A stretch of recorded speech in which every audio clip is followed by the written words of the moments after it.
Hey, use this one.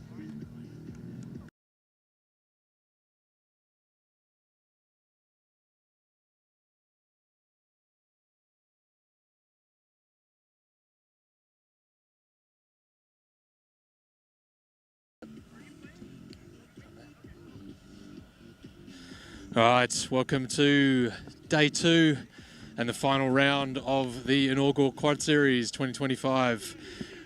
We've got this third place playoff in Men's Open today between the Southern Charm and the Northeast Rampage.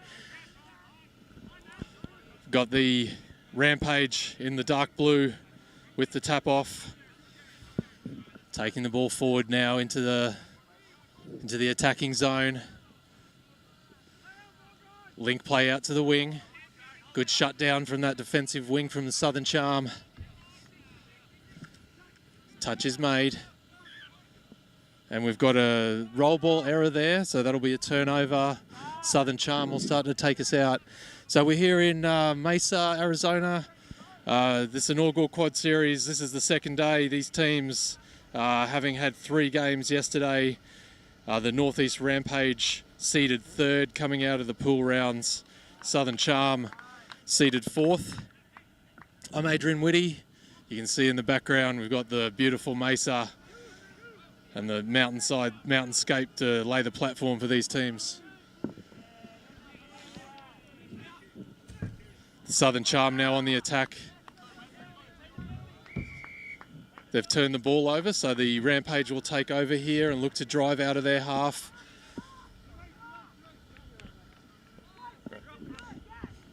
They drive towards the sub box. Conditions today a little overcast, so that's a bit of relief for these players. May not get as hot during this game. It's fairly early. Great conditions for playing touch. As the Rampage go out through the link channel, they press and look wide. And I think we've got the first score on the board. Adrian, indeed we do. I jumped in late here, but what a great early release from that link out to the wing. Love to see that ball movement. What an awesome try to start the day. Yeah, absolutely. So I'm joined here in commentary with Caitlin Segato, women's 27s player from the last World Cup. Caitlin, what are you thinking for this game? How are the teams looking? Yeah, really exciting stuff from both teams yesterday. Southern Charm comes out with a lot of pressure through the midfield, both offensively and defensively. So I expect to see them pretty strong through the midfield again today. And the Northeast Rampage, they've had a couple of injuries. You'll see their coach out there on the wing in the white hat, Jared Power. He stepped in to play with them a little bit today. So really love to see the opportunities that they'll come up with. And Caitlin, we've just seen a lovely play from the Southern Charm. They've spread that ball wide, thrown long. Beautiful play from the winger to get the ball back inside to the link backing up. And the Southern Charm hit the scoreboard and make this a 1-1 game. The Rampage now looking to hit straight back.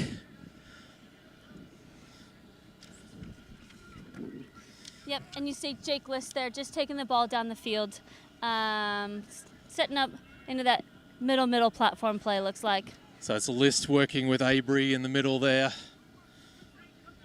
See Victor Wu come around on the sweep, and he's just got that Victor, nice little yes. easy footwork, and he's happy with the touch. The referee is happy with the touch. But that's something we'll look out for this Northeast Rampage team. We'll see Victor Wu come around on that sweep and look for that low game. He's got a great dive, as you saw there.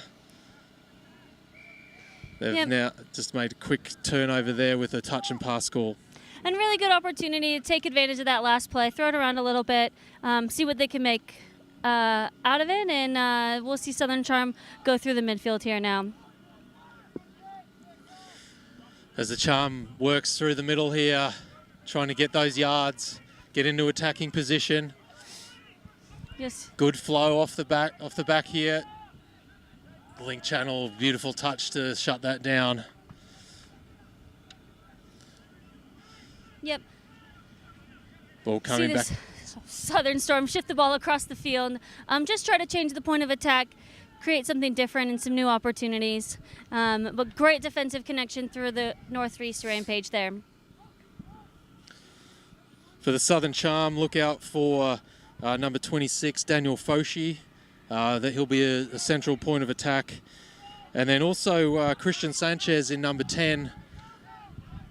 He'll be another one to watch for the Southern Charm, as the Charm just getting into the ruck area there and giving the turnover. So the Rampage get a fresh set in good field position here to drive down the field and launch an attack. Yep, you'll see that's Clark Bell working with, Is that Sharma? I think it's Waldo It is, that he's working right. with out there in the field, just in that middle channel right now. See if what they can do with each other. So they look to drive into that link channel. We've got a hitter on the advantage line there. Really good play, but excellent shutdown defense as well. And really great direct option from them. We've seen them just attack the line and really make the Southern Charm have to make those touches on the line, pull their corners. Love to see if they can now capitalize and look to shift to the open side of the field. You see Southern Charm just work to their box here, just shy of halfway as they roll onto the field with a new set. Really great to see these teams looking to use the ball, try and get extra defenders in the touches, see what comes off the back of it. Enosh Griffin. Great catch and pass there from the link to just give that winger a little bit of opportunity to try and make it into the corner. But we see ball go to ground, and the Northeast Rampage is going to take it up. Some more innovative play there from the Charm. It's good to see a great rucking set followed by good attacking play.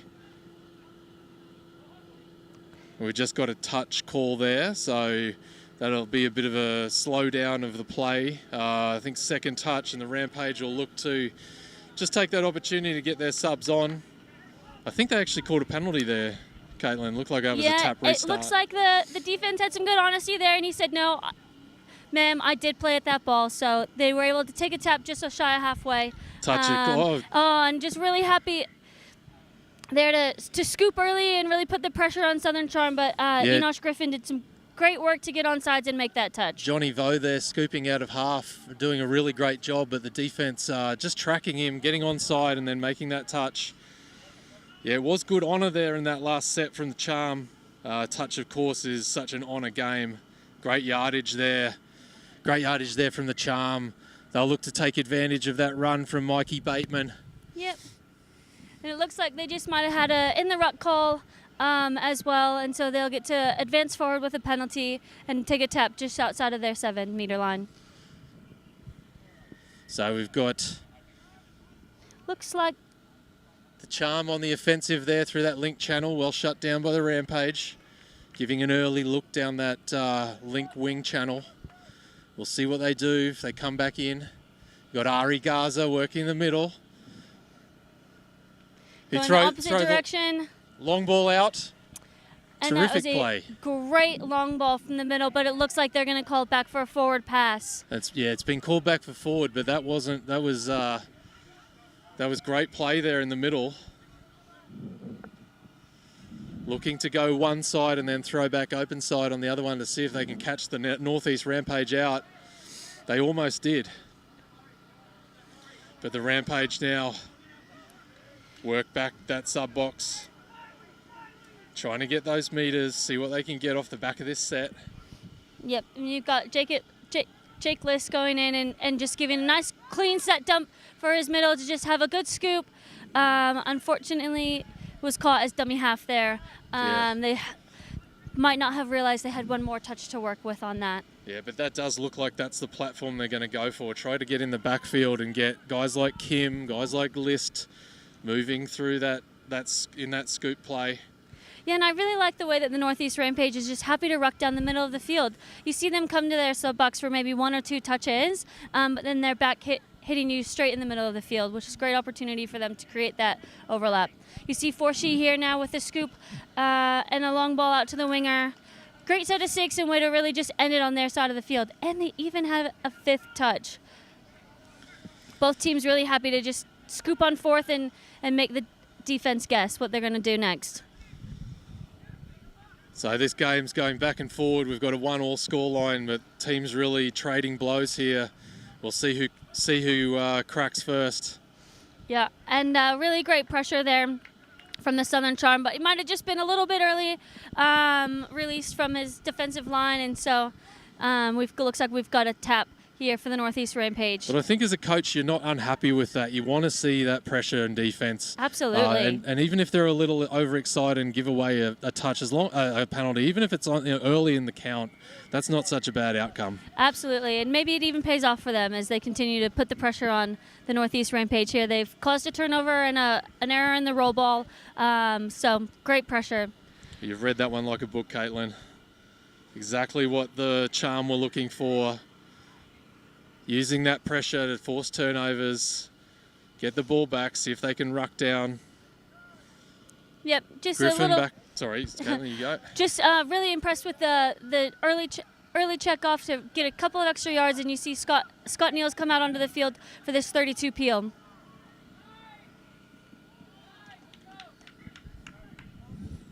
That's Bateman again, looking dangerous, ball in hand. Yep, Northeast Rampage shifted early. And we'll just keep working hard to their box. Jeez, and Griffin blowing through that touch there, just really putting his team under a little bit of pressure. Yeah. But they've recovered well. Love to see the enthusiasm. Would love to see him just keep that touch in front so that he can make that touch and then work back. Just like he did there. Exactly, Great adjustment. That one's more like it. So the Rampage looking to release their winger down that far side of the field. Well shut down over there by the Charm. They swing it back into the middle, yep, and that is the 6 touch. Yeah, just lost count that they had an extra there, and Southern Charm will start to move down through the midfield here. So both of these teams just still working through the middle, trying to feel each other out, see if they can make a crack in one of these defenses. Yep, we've got Ari Garza there working with... I think that's Kelland. I think that's Kelland in the middle there with him, which is a bit of a change up. Yeah, from yesterday. Yep, that's right. So it did catch us by surprise. Oh. I did see the Northeast Rampage winger come in for the intercept, which didn't necessarily pay off for him, but luckily drop ball. So looks like we'll come back for a penalty in the midfield. The veteran power definitely got away with one there. Yeah, he did. Or should I say coach power? Eager eyes on that ball in the sky. Let's see here what the Southern Charm wants to do with this fresh set of 6 on the line. And they'll be looking for that matchup again. Gordillo out here on the wing. Looks like that was number 10 that's just gone over. Was that Sanchez? Sanchez, I believe. We had a bit of an obstructed view of that one, but it looks like the Charm's gone down through that link wing channel, scored over in the corner, and they have been the ones to break this deadlock. It's now 2-1 to the Southern Charm. Caitlin, both teams, trading back and forth there. The coaching staff of both teams, how would you be feeling after that? Yeah, I'm still pretty confident. I'm in both boxes. I'm loving the work that I'm seeing from my team. Probably asking for a little bit of energy boost here from the Northeast Rampage, just as we continue to grow through this. You see that Southern Charm has lifted that energy just a little bit, and so it'll be exciting to see what the team wants to do with the next 7 minutes of this half. Absolutely, yeah, work back up, and that's Wu looking for that sweet play with Jake List. Yeah, unfortunate, not square there in the roll ball. Just getting caught off balance just a little bit, and the Southern Charm will now take it down to their side of the field. Little mix up here with their box play, just doing different yards, and we'll have a hard touch there. Just a little bit of an extension in that, a little bit of extra. So the Southern Charm will take a tap and go again. Yeah, good call there from referee Sawanita Fedawahu, who's the central referee right now. She's joined. Oh, we've got a breakaway down the sideline. We'll come back to that. Diving touch, but it looks like he missed him. Yeah. And I think that's Kelland who's gone down the far side there to score for the Charm on a breakaway try. So that makes the score 3-1 to the Charm, and a little break here. The game traded blows for that sort of 10-minute period. The Charm, putting that defensive pressure on the Rampage, now starting to pay dividends. they've gotten a couple of attacking sets where they've been able to go down and score. Yeah, and I think it was just about 5 minutes ago where you really saw that change in energy where the Southern Charm just brought up the energy just a little bit, especially in the defensive pressure, and it looks like it's capitalized for them. So we've got Abri and Kim working over there, along with Sharma. Throws long in the channels there. New set of 6. Yep, loving to see the fact that they've gone direct, they've gone short side, and now they're ready to go open side and really test this open side defense for the Southern Charm on that 32 platform. So we've got Abri, Clark Bell working the middle. Yep. Great set there. Great first 2 touches, in my opinion, there to just go direct, really test those middles, and then set up looking what they want to do. A little bit of miscommunication. I think they were hoping for a sweeper to come around, but they still got some options in 2 touches to work with. Really good link play, though, to lift off the line there for the Charm. Shut that down early. Oh, great early ball. Love that option off the 32 peel. One of my favorites. And so taking it open, really testing the defense. Ball didn't go to hands, but great options and great opportunities for the Northeast Rampage to create some more scoring opportunities here for them. So the Charm working it back out of their end. And just a nice show by Griffin there to get some couple extra meters to get over halfway. The Charm on the attack here. Got a few touches left. We'll see what they can set up. Working with that 3-1 advantage. See if they can take advantage here and get another one on the board. Taking off down that link channel. That was Sanchez. Always dangerous. But the Rampage take over and they'll be looking to get fresh legs on, get to their sub box. Unfortunately, that's what the Charm were looking for, putting that early defensive pressure on them, forcing that error. And this team for the Rampage has been on the field a while, and they're going to have to defend another set here. This is where you dig deep, right, Caitlin? Yep, dig deep, and you can hear the chat being brought up on the defensive line. This is what they'll need to stay connected and keep the Southern Charm out of their try. So we've got Kelland over there in that link channel, who's had a good game so far. He's been strong.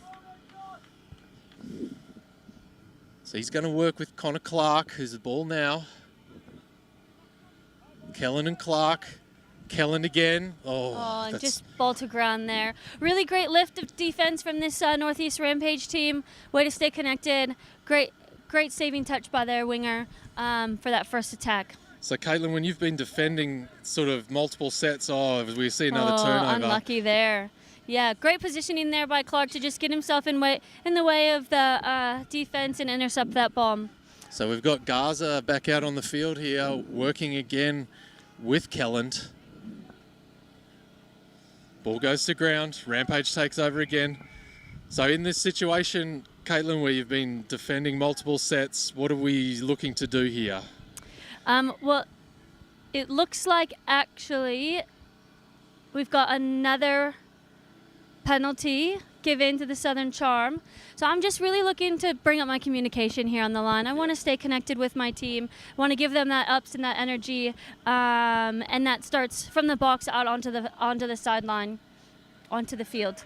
Yeah, that was the way there. Good connection there from the Rampage, and Power making that shutdown touch on the wing. Yep.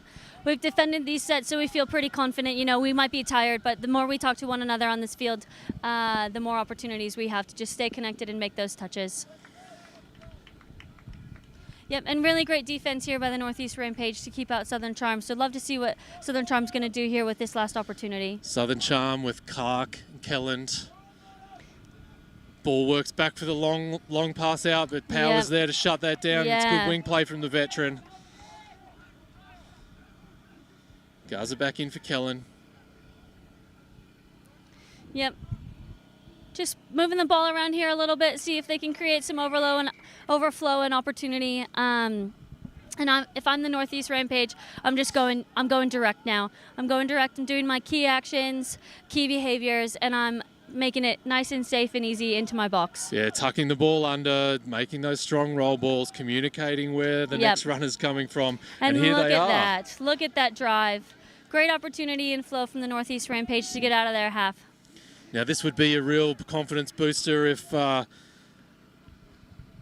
if Carver could have got through there. But that's a good set. That's what they needed. They needed to get off their line, get up the other end, take some pressure off, and build some confidence from that good defensive set. Yep. Looks like we've got the heartbeat going off in the background right now, so about 30 more seconds here in this half for the Southern Charm and Northeast Rampage. So, Caitlin, if you're the Southern Charm, how do you play this last 30 seconds? You know, I want to get down to the other end of the field. I'd love to put on one more score before this half, and so I imagine you'll see one more touch and a scoop come through and see what kind of magic they can make. And I think you're right here. Foshi taking off from half, scoops, changes direction, throws long, and great shutdown play there. Yeah, there was a little bit of confusion there from the Northeast Rampage if he was touched or not touched. But great way to end that half for the Southern Charm. Got down to the other end of the field and created opportunity for themselves. Absolutely. So an enterprising first half there. We saw back and forth game. The score at halftime is 3-1. We'll be back in a few minutes.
Okay, we're back for this Men's Open third place playoff for the inaugural quad series here in Mesa, Arizona.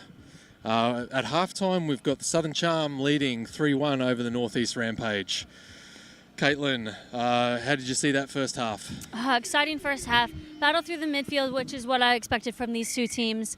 Really excited to see what they do with these opportunities. And really hoping to see that energy shift here with the Northeast Rampage. It looks like there lots of excitement out on the field, coming up with the strong pressure, and so great way to start off this second half. And the Charm straight away off the tap off through Griffin. They'll be looking for the line. Yep, and Liss got it covered there. Very seasoned veteran player out of New York touch. Been playing over with them for a really long time, so feels very confident on that defensive line.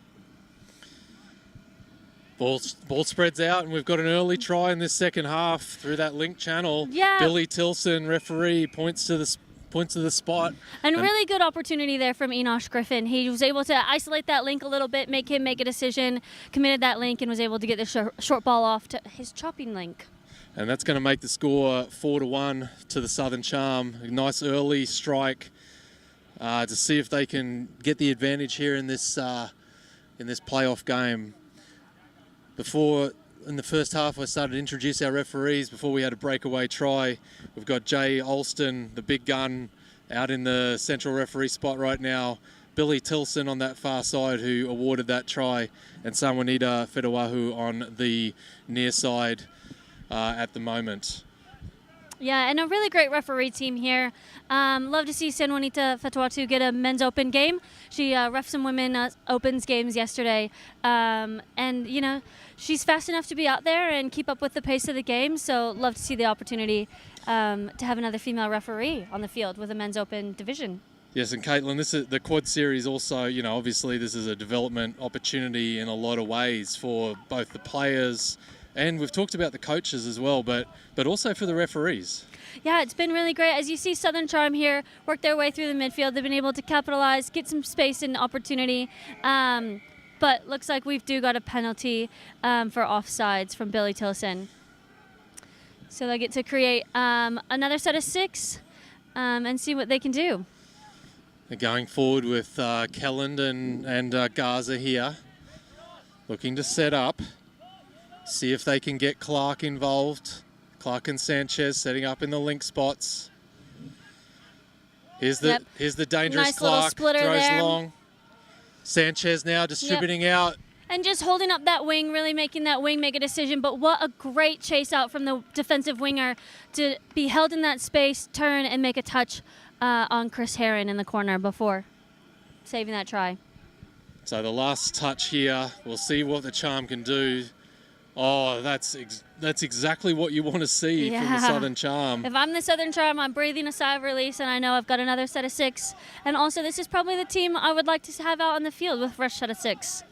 And that's a great strategy on 5th touch, isn't it? The strategy on that static play is really just to try and move the defence around, maybe look for a stray arm. Absolutely, and I just have to giggle here a little bit. It's a classic hot topic debate on if a knockdown is a tap or is it a roll ball? And a knockdown in touch rugby will always just be a roll ball.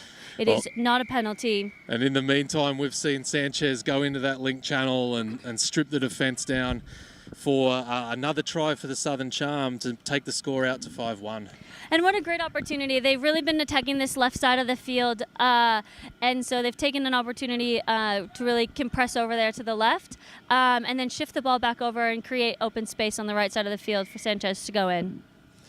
So a good lead now for the Southern Charm, up to 5-1.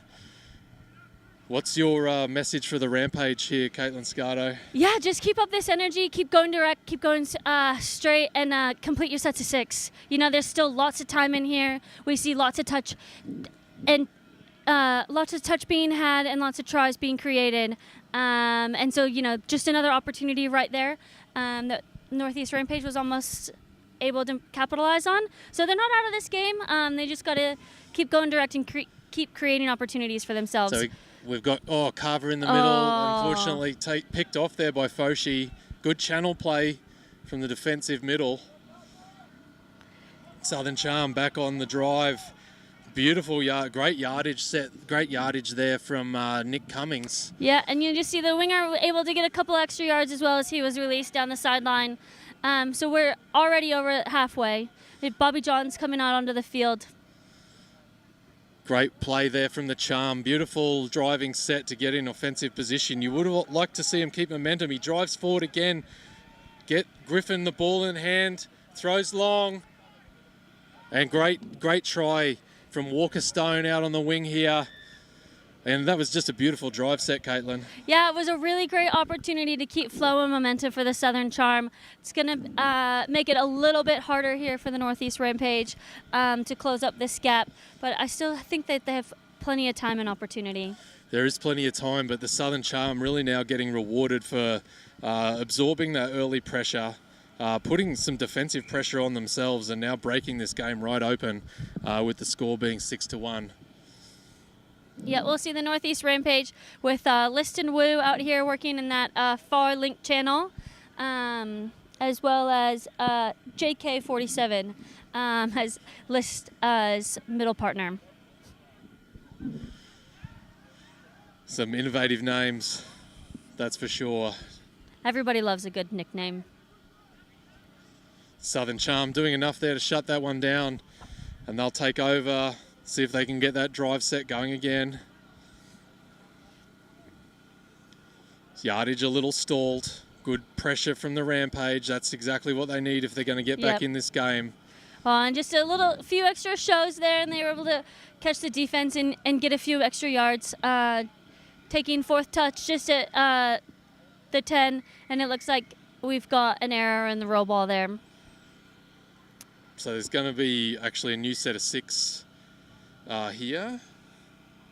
We'll see what's going on. There's a little, we've had a bit of discussion between the referees, and the in the ruck call is 10 metres forward from that point, so just getting that correction. And the Charm take over with a fresh set of 6 at the line. Yep, love to see the Northeast Rampage just stay connected here on the defensive line and really try to shift the momentum and keep Southern Charm out this time. So we've got Foshi working out there with, who have we got there? Soda Hensey. The Charm on the offensive go through that link channel. We've got a bit of an obstructed view here, but it looked like the Rampage did enough to get over and make that touch. Yep. I got up on my tippy toes, but I still had a hard time to see. That's right. Some of these Rampage players are quite tall in front of us. And we've got turnover, Caitlin. Yeah, great defensive set here from the Northeast Rampage and awesome first yards. Just happy to go forward and take touch 1 right on halfway. This is the energy that the Rampage need. That was our JK-47 looking more like an AK-47 as he goes down the field there. Power now distributing back into the middle. We'll look at see if they can take over and get some momentum going. This is that. Sorry, Caitlin, you go. I was just going to say, looks like we just stalled flow just a little bit, so we've got 5th touch, trying to create some opportunity, and a little bit of just miscommunication from the Northeast Rampage. But this was awesome energy lift from them, and love to see what they've got this defensive set ready to put on pressure. Yeah, Clark Bell there just looking to get around the outside. Unfortunately, he had run out of attackers and ended up just passing the ball away so that they could set this defense. Good shift from the Charm. From this near side over to the far side. Some great yardage down the wing. See if they can release. They just take the touch, which is great play. Get another fresh set of 6 on. Yep. And Christian Sanchez there with the ball now. And we've got that familiar setup of Sanchez and Clark just outside of Gaza and Keller. Gaza now working, pressing from half. It's a good little press. And that's good work from the veteran Power. Makes the touch there. And that's going to be 6. Great opportunity here for the Northeast Rampage to keep Southern Charm out again. Really good shift in the defense as they tried to bring them back to the open side. Rampage working the ball out. We'll see what they can get going here. Molkson taking it up through that middle channel, trying to get that drive on. They're working now through Jufel Carver. Back out to Power. And that's what they were looking for. They were looking for the that. New set of 6. And, of course, it's Jared Power to create the opportunity for his team. He'll take a nice drink of water here on the sideline and let the Northeast Rampage make their way down to the attacking set of the field. So, Jufel Carver looking to work here with Johnny Vo. Vo and Carver. Vo takes off from half, looks long. Oh, great long ball out there, and awesome hands by the winger to keep that. Looks like touch was made first, so he'll get to have a roll ball. A little bit of miscommunication from the referees, and it looks like Jay Austin's happy with just being out of bounds. Yeah, I don't think there was control taken there. So I think they got the right call in the end.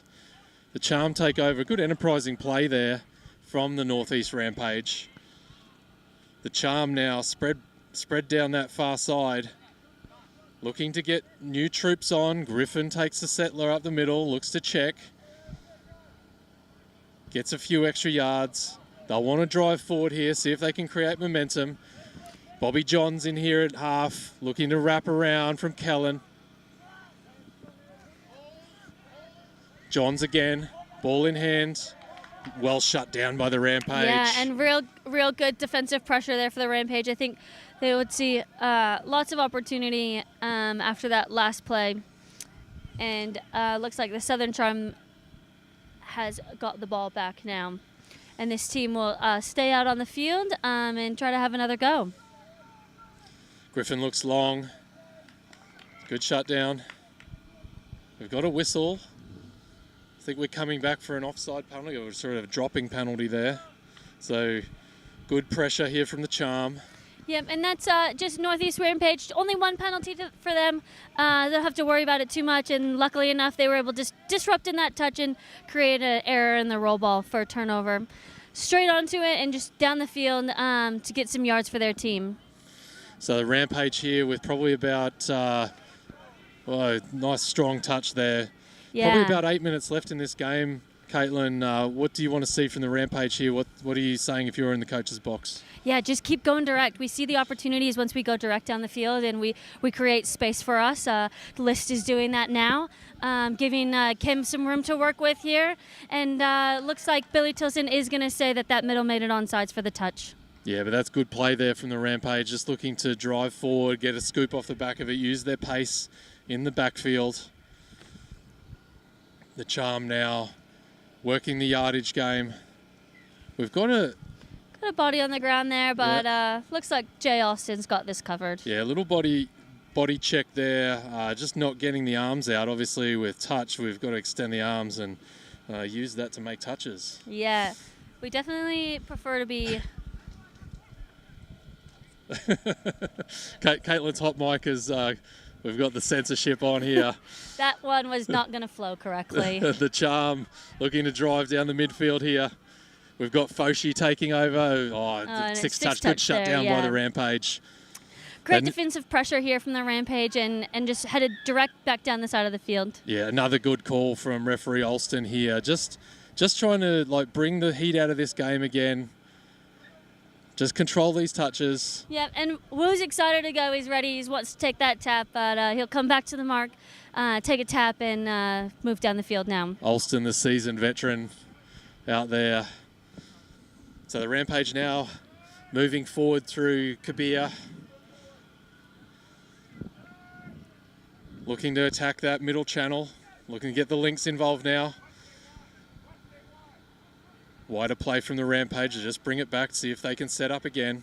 Yep, just running away from his dummy half a little bit, but actually just ran back to a dummy half. So a great opportunity here for... I think that's Kabir. Yeah. I could be wrong. Or it might be... Nate? Oh, yeah, it is. Nate? It is, actually. It's Nate Shenko out there on that link channel. My apologies. So Shenko there with some enterprising play, but trying to do it solo as we've got a breakaway down the... And I think the Southern Charm just might have snuck through on that far sideline there. As we see, I can't catch a number, but we see the Southern Charm just run away with that one. We do, and the Charm getting a breakaway down the sideline to make the score... what do we have here? 7-1 over the Northeast Rampage. Caitlin, last few minutes for these two teams at this tournament. How do you think they would rate their tournaments? Yeah, I think the Southern Charm would be really happy with how they've come together. If we look at our regions, I'd say probably the Southern Charm has our youngest clubs. And they've gotten a few opportunities to run together prior to coming out here. But they'd be really happy with especially the midfield pressure that they've been able to put on teams, both offensively and defensively. And a lot of players also coming from sort of a mixed background, aren't they? So first absolutely. Opportunity for Men's Open. Yes. And then Northeast Rampage, they... don't get lots of opportunity to play outdoor touch right now, and I think we just got a try here from I think that was Johnny Vox. We did indeed, Caitlin. Took the ball through that link strike channel to make the score 7-2. Yeah, and I think if I'm the Northeast Rampage, I'm really happy with this weekend. It's been really great to see them come together. There's a lot of distance between these clubs. Chicago to New York, that's still a 4-hour flight if you look at it. And so not getting the opportunity to really connect with one another outside of virtual meetings prior to being here, really love to see the way that they've come together. And they've had quite a few injuries that they've had to manage and adjust with. So great excitement for the Northeast region after this weekend. Yeah, as Griffin takes over for the Charm, just looking to settle here and see if they can set up an attacking play. Yep, asking how many touches do they have to work with, and then going back to that 32 peel with a cutout ball early to the wing. Yeah, and Griffin there looking long, and Power shutting that down. He's had a good game out here, Power. Just looking to control that wing, lock it down, make sure all those long balls are shut down, and the Rampage making some good yardage. They have done that well this weekend, is down that wing channel, just driving forward at pace, but under control. Good rucking patterns. They then look to scoop off the back of that. Yep, Clark Bell just ball in hand here, see the opportunity, and unfortunately, ball goes to ground. And I think if I'm the Rampage and trying to take the positives out of this campaign, I would say that rucking and speed followed by some really good offensive scoop play off the back of it. That's really a great launching pad for what they do maybe next year at the Quad Series coming back next time.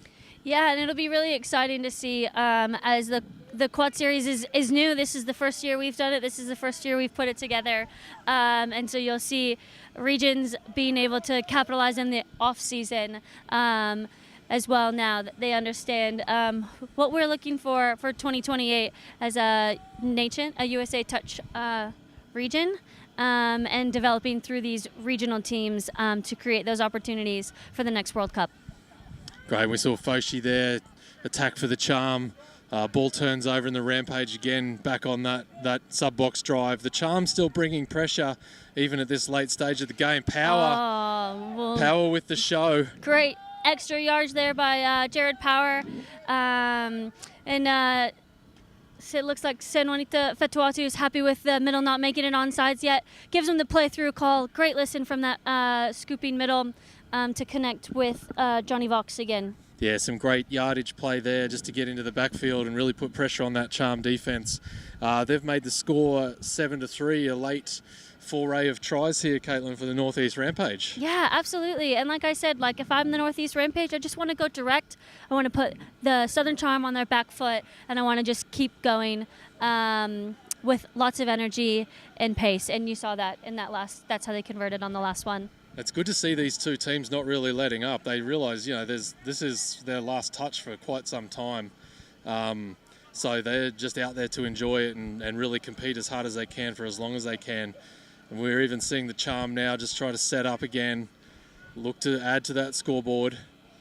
Yeah, the next opportunity these players will have here in the U.S. to play is either at Youth Nationals, if you're young enough to play in the youth division this summer, but we're looking for our USA Touch Nationals to be held at the end of the summer, beginning of September. So lots of opportunities to finish off strong today, and then they'll go back to their club teams after this. And the Rampage here, as the heartbeats go in the background, they're just gone direct. They've said, we're just going to take this down the field. We're going to see if we can get a late try. And they got Victor Wu into space, but a great touchdown. And that is a great saving touch there by Chris Herron on the far side for the Southern Charm. He's had an outstanding weekend for the Southern Charm, and so really nice to see him get one more saving touch. He really has. Herron's been sort of we haven't called his name too much out there, but he's had a very solid game. Okay, we've wrapped up on this one. That's full time in this Men's Open third place playoff, and we have the Southern Charm taking third place with a 7-3 victory over the Northeast Rampage. We'll be back here shortly with some women's action, the third and fourth playoff between the Southern Charm and the Western Shred. We'll see you here in a little bit.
Welcome back to the Quad Series here in Mesa in Phoenix, Arizona.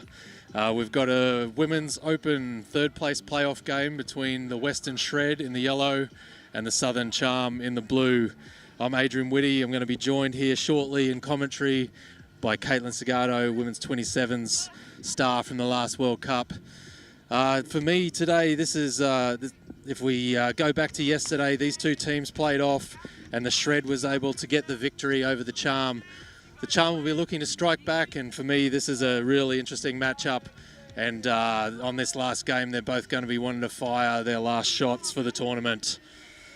There's the Shred tap off through Tate and Miano, just taking the ball down. They'll be looking to maybe get Thunen over there. She ripped a beautiful long ball from the link yesterday. But in the meantime, we've got Renoa looking at the line. Renoa Ye has an early look at that link quickie, trying to get outside her link player. The Charm able to make the touch. Comes back through Tate and Miano. Thunen wraps around, Miano goes long, and well shut down by the Charm. Yeah. Caitlin, a good early start from the Shred. Absolutely. What are you looking forward to in this game? Really great set of six there from both offense and defense, I think. High energy, high impact. It'll be lots of fun to watch both of these teams. I know the Western Shred last night had a very tight match with the Northwest Wild, so they'll be looking to get another victory. And the Southern Charm will be looking to connect and hope to get their first win on the weekend. And for me, this is I'm really excited about a few players out here today. Obviously, for the Charm, the middle combination that's on right now, Diaz and Nevaez. So I'm really excited to see how Kat Diaz can lay a platform for Nevaez to take advantage, one of our bright young players. On the Shred side, number 9, Renoa Ye. Look for her. She had an early go at the link channel. She's had a great tournament so far and looking to build off that. Yeah, and great defensive pressure here through the midfield from the Southern Charm, really making the Western Shred work to their box, and then also work to find some extra meters there for their first six. And you'll see a lot of that Shred attack come through Celine Sheeran and Ashley Torresilis, and that's a really great shutdown from the Charm, just to let Celine Sheeran take off, track her and just shut her down from the outside. Yeah, and you'll see Brunton Swift come onto the field as a middle pairing partner here for the Southern Charm, and they're not shy at throwing that ball around and spreading the field early. So Brunton with the long ball out to the winger, wasn't able to capitalize into a try, but great set of six there from the Southern Charm. As the Shred look to work down this wing channel, try to get their yardage game in action. Kelly Dean with the check-off pass. Beautiful ball movement out to Bindon. Carly Bindon. She's got a great show there. She loves to run with the ball in front of her, keep our options open. And it looks like we do have a touch there. And so we've got a new set of 6 for the Shred. Yeah, so I think a touched ball there in flight. Probably a little lucky to get away with that one, but the Shred get a new set of 6 on the line. Bindon will take over here, working with Latoy. Yep. Bindon, that long reach. Yep, would love to see her dive early and just really test that defense there. She's got those long limbs, and she might just be looking at this grass, and I'm not too sure if she wants to do that yet, but love to see her dive early on that quickie to create some opportunity. Good defensive shift here from the Southern Shore. Yeah, and a great shutdown from Colleen Fleming there, coming in from the link channel. Reading that one early. Bindon across the field, just closing down the play. Letting the Charm have to work it all the way across field. As they take over now through Brunt. We've got Brunt out to Weber. Weber down that link channel. They're looking to get fresh subs on. Yep, Swifty just taking that into the box. And Cynthia Campbell there dishing off to CK, who has a nice little show and go, busting down the sideline. Cynthia Campbell with the hands, and I think we've got our first try. What an exciting opportunity for those two. I've been wanting them to score. What a beautiful play there, right down the sideline. And CK all this tournament has just been that show and go, lovely ball in hand player. And our winger gets the first try and that takes the Southern Charm up early in this game for a 1-0 lead over the Shred. Yeah, and those two yesterday, watched them combine multiple times defensively and offensively, and weren't able to capitalize. So love to see them still connecting with one another today, and getting the reward out of that. Oh, that show is so deceptive. She used it well to good effect yesterday, and good to see it on display again today. Yeah, and for you rugby players watching, that just goes to show you rugby does translate into touch. Absolutely, and no better example here than Danielle Miano on the field. Getting Tate involved with Thunen wrapping around. Miano goes short side, looks long. Oh, and Good a great play. intercept there by Campbell. She's just really found herself in a good position on the defensive line to take that ball and allow her team some opportunity. And you see Navarez there rucking up the field for touch number 1, I imagine. Yeah, as the Shred just look to establish their yardage. They shift the ball to the far side. Unfortunately, we've got a drop ball, and that gives the Shred a good opportunity to get this one back. They take over in an attacking zone. Thunen's just going to work the ball up, see if they can get a good shot at the line. Sheeran and Torresilis, the natural candidates to come on. Yep. You'll see Sheeran. She's not afraid to have a quickie and dive at the line. Looks like we might have a link touch here, but we'll see what referee Chad Hansen's going to give us. And one of the things she does exceptionally well is just look for that offside defender, manipulate her. If she's going to make the touch, then she's either going to play through and score, or she's going to get that penalty. And there's the first one drawn by Sheeran on the Charm. Brunt forces up early to make the touch, and we've got an in the ruck call. So that's going to make it 2 on the line, and if the third one is given away, the Charm will have someone sent to the exclusion zone. Yeah, a little unfortunate there. I probably would have given a little bit of grace if I'm referee Chad Hansen myself. I like the pressure from Brunt, and just unfortunate there to get that in the ruck call. Great opportunity there between Ashley and Celine to have that little check back on the inside, just to change things up and really keep the defense guessing. A nice out ball to Mariko Moore. She looks wider again, and that's a beautiful try. Yeah, really good opportunity here. You see... sorry, we've got a forward pass there, Caitlin. That last one must have gone forward. But I really loved the opportunity that we see with Mariko. She was able to engage that winger and really commit her on defense so that she can open up that space. You'll see that Celine is really great at capitalizing on that for her team. She'll want to attack one side of the field to then change direction for the final attack. Yeah, a lovely out ball to get Mariko Moore in ball in hand, running into a 2-on-1. Just lacking a tiny little bit of last minute execution there. But the Charm now on the offensive. And great defense there from Renee, yeah. Oh, sorry, that is not Ronea, that is Mia Salati. As the Shred shut that one down. So they're getting their defense sorted here and righting the ship after going down that early try. Sheeran just marshalling the troops. Torresilis is going to drive forward here. And get great those direct yards. set. Way to take the first touch in the middle of the field, and it allowed Ashley to just work through to the sideline and really press the defense. They're going to really be able to press forward, and Binden's going to work with Matthews here, see if they can get extra yards, drag the Charm from one side of the field to the other. They work back. Latoy and Binden forming a good combination this weekend. Binden goes open side, looks long, and I think we've got they're able to connect. We've got this one. This one's a try. So we've got the Southern Charm matching up 1-1 with the Shred scoring out on that wing there. Caitlin, that was all off the back of good rucking. I was just going to say, I love to see tries and opportunities like that because it starts with the first 2 touches.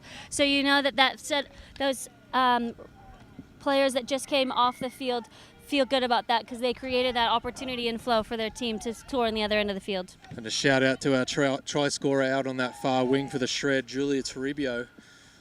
She's had a couple opportunities and she's finished them both. One call back for a forward pass, but that one, no doubt about that one.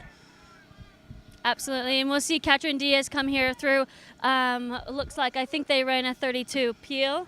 and got into the channel of the defender, but knocked that ball down. So they'll get a new set of 6 here. And another player with great game awareness, Kat Diaz, working with Nevaeus here to see if she can go long. Ball distributes out wide. We'll come back into the middle, see if we can set up again. Yep, we've got CK there working with Allison Navarez, and Katrin going to drive this ship for the 32 PL platform. Out to Sophia Petard, looking for CK, dumps back inside, unfortunately ball to ground. Just suffering a little bit from what they did early yesterday with a little bit of impatience at the line. Needs to just trust in what Diaz is trying to do out there. Keep the calmness and look for that effective line play. Yeah, absolutely. And a lot of these players for the Southern Charm, they come from a mixed open background. And so they don't always get the opportunities to play in the link and in the middle. And so it's great to see them try new things, and just would love to see them get a little bit more depth on their attack. But as I say that, we've got a great rucking yard by the Shred again. Here we go with ball in hand with Sheeran. She's got the overlap there, just can't quite find the right player there. But good work from Petard to get up in their face and just like take time away from Sheeran there. Yeah, and I love to see Sheeran use that left to right. It's not one of her strengths. She definitely has an amazing right to left ball, and you can see that sometimes she gets a little bit hesitant, but love to see the fact that she's confident today to release that left to right and give it an opportunity. So good ball movement there from the Western Shred. The Charm driving through the middle, and they get an offside penalty.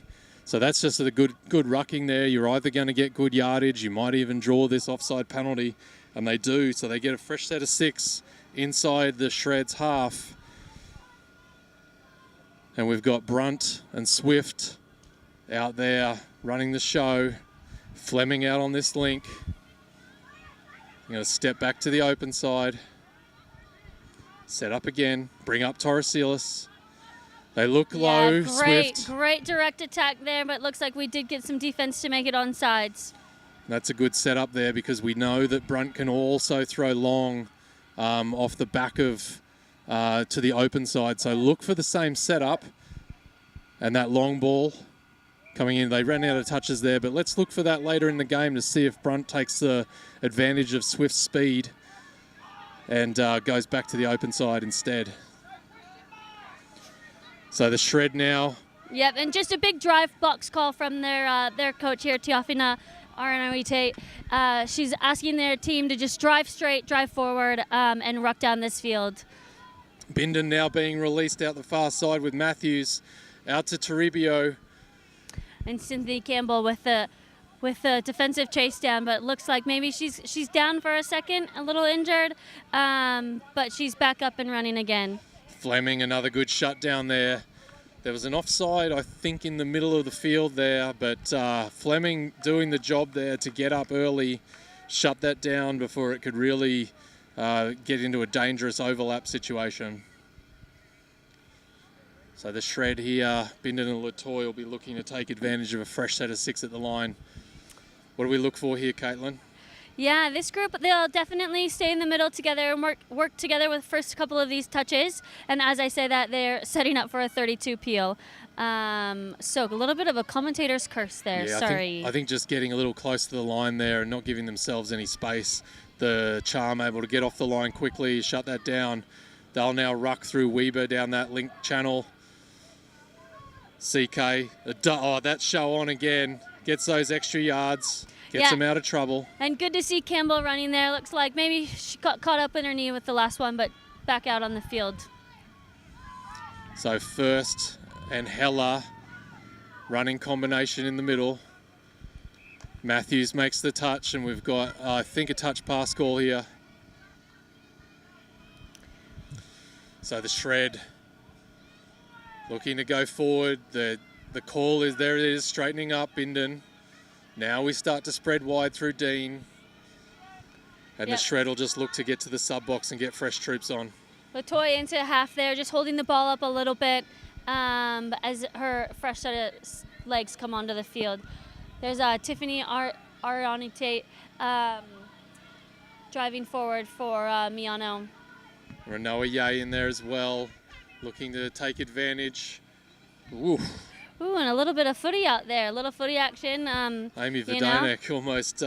She's not afraid to put her foot out, see if Not- she can get that ball kicked back up to herself before she Absolutely. regathers it. Tremendous athlete out here on the wing. She's had a great tournament. I'm glad that nothing untoward came of that.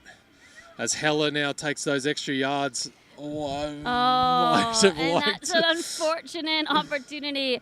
Gone begging. I thought that Cynthia Campbell was surely through, but looks like we've got a penalty in the midfield, so they'll come back and give it a tap. Referee Hansen there, maybe a touch quick on the whistle, but nevertheless the right call.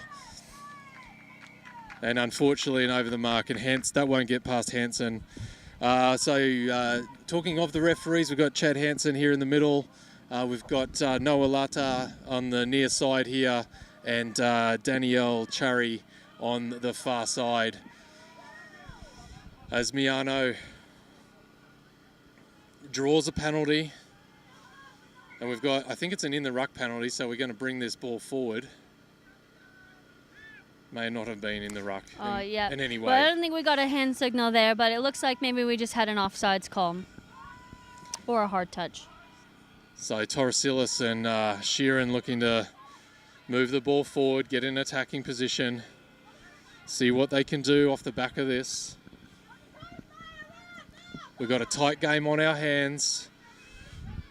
1-1 at the current time. Do we think we might see a drop-off today, Adrian?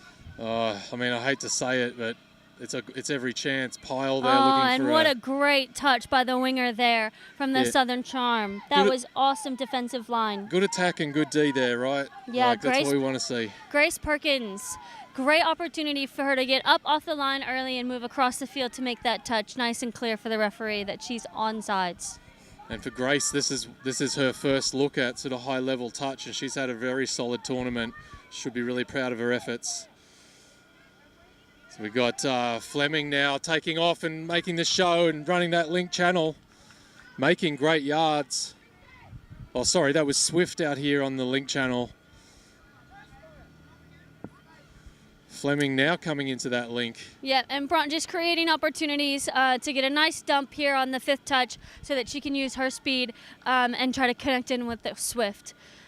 Yeah, great work there from Swift and Brunt to force the set restart. So a new set of 6 for the Charm. Yep. And you'll just see referee Cherry asking them to move forward, come up off the line as a defensive team.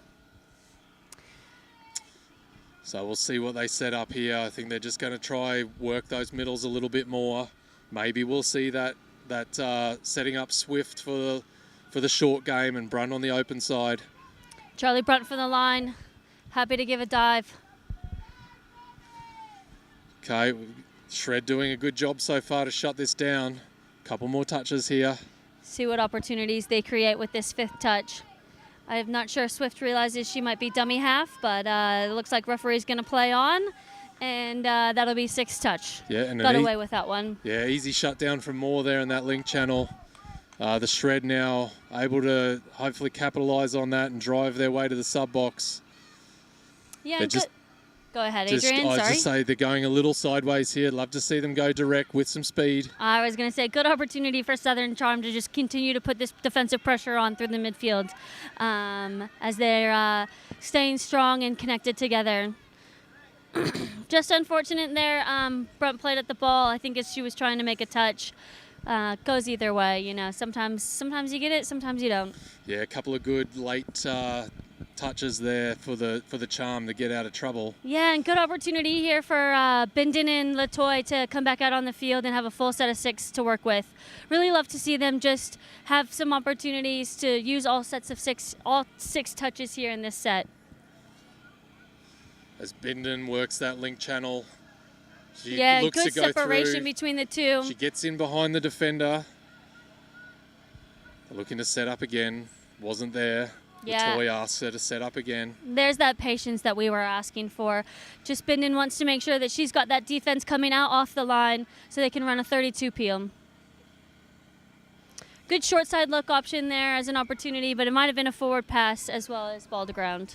Yeah, I'm happy for them to be patient, but I'd love to see them drive off the back of that to really get some momentum into that play. Yeah, yep.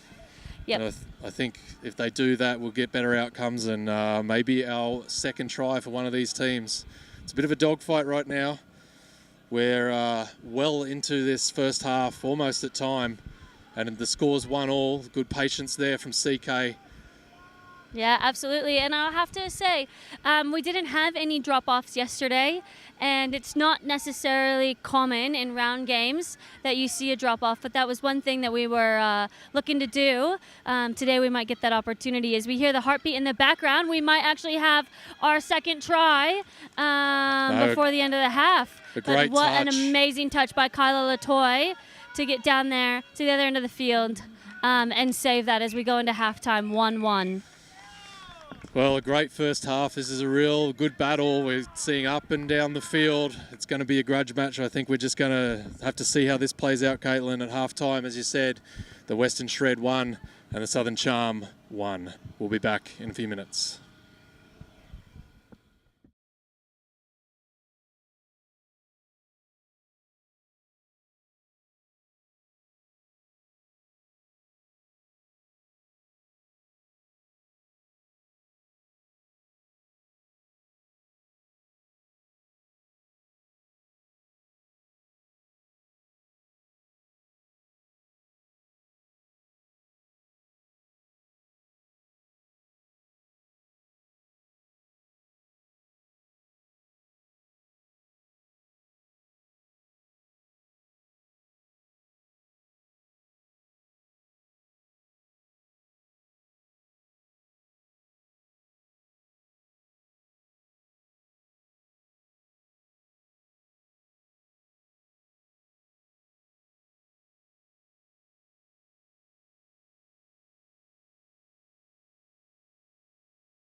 Welcome back to the Quad Series. This is the Women's Open 3rd, 4th place playoff game between the Western Shred and the Southern Charm. And we've got a really good battle on our hands here. It's 1-1 at half time. Both teams trading blows, going up and down the field. Adrian, if you were the coach in this sub box, what would you be saying to each of these teams right now? Well, actually, I've got a little insight for you, Caitlin. I was able to sneak into the halftime huddles for both teams. The Southern Charm over there, they don't want to change anything. They just want to keep doing what they're doing, moving up the field, getting those attacking looks, maybe looking to release this pod that they've got on the field now with Nevaeus, Petard and Diaz. For the Western Shred, the halftime talk from Coach Tiafino was actually just to simplify everything. Just go back to your role, think about what you've got to do, and really look at that execution. Yep, and we've got Katrin Diaz there. Nice early release with the Rooster 32 peel.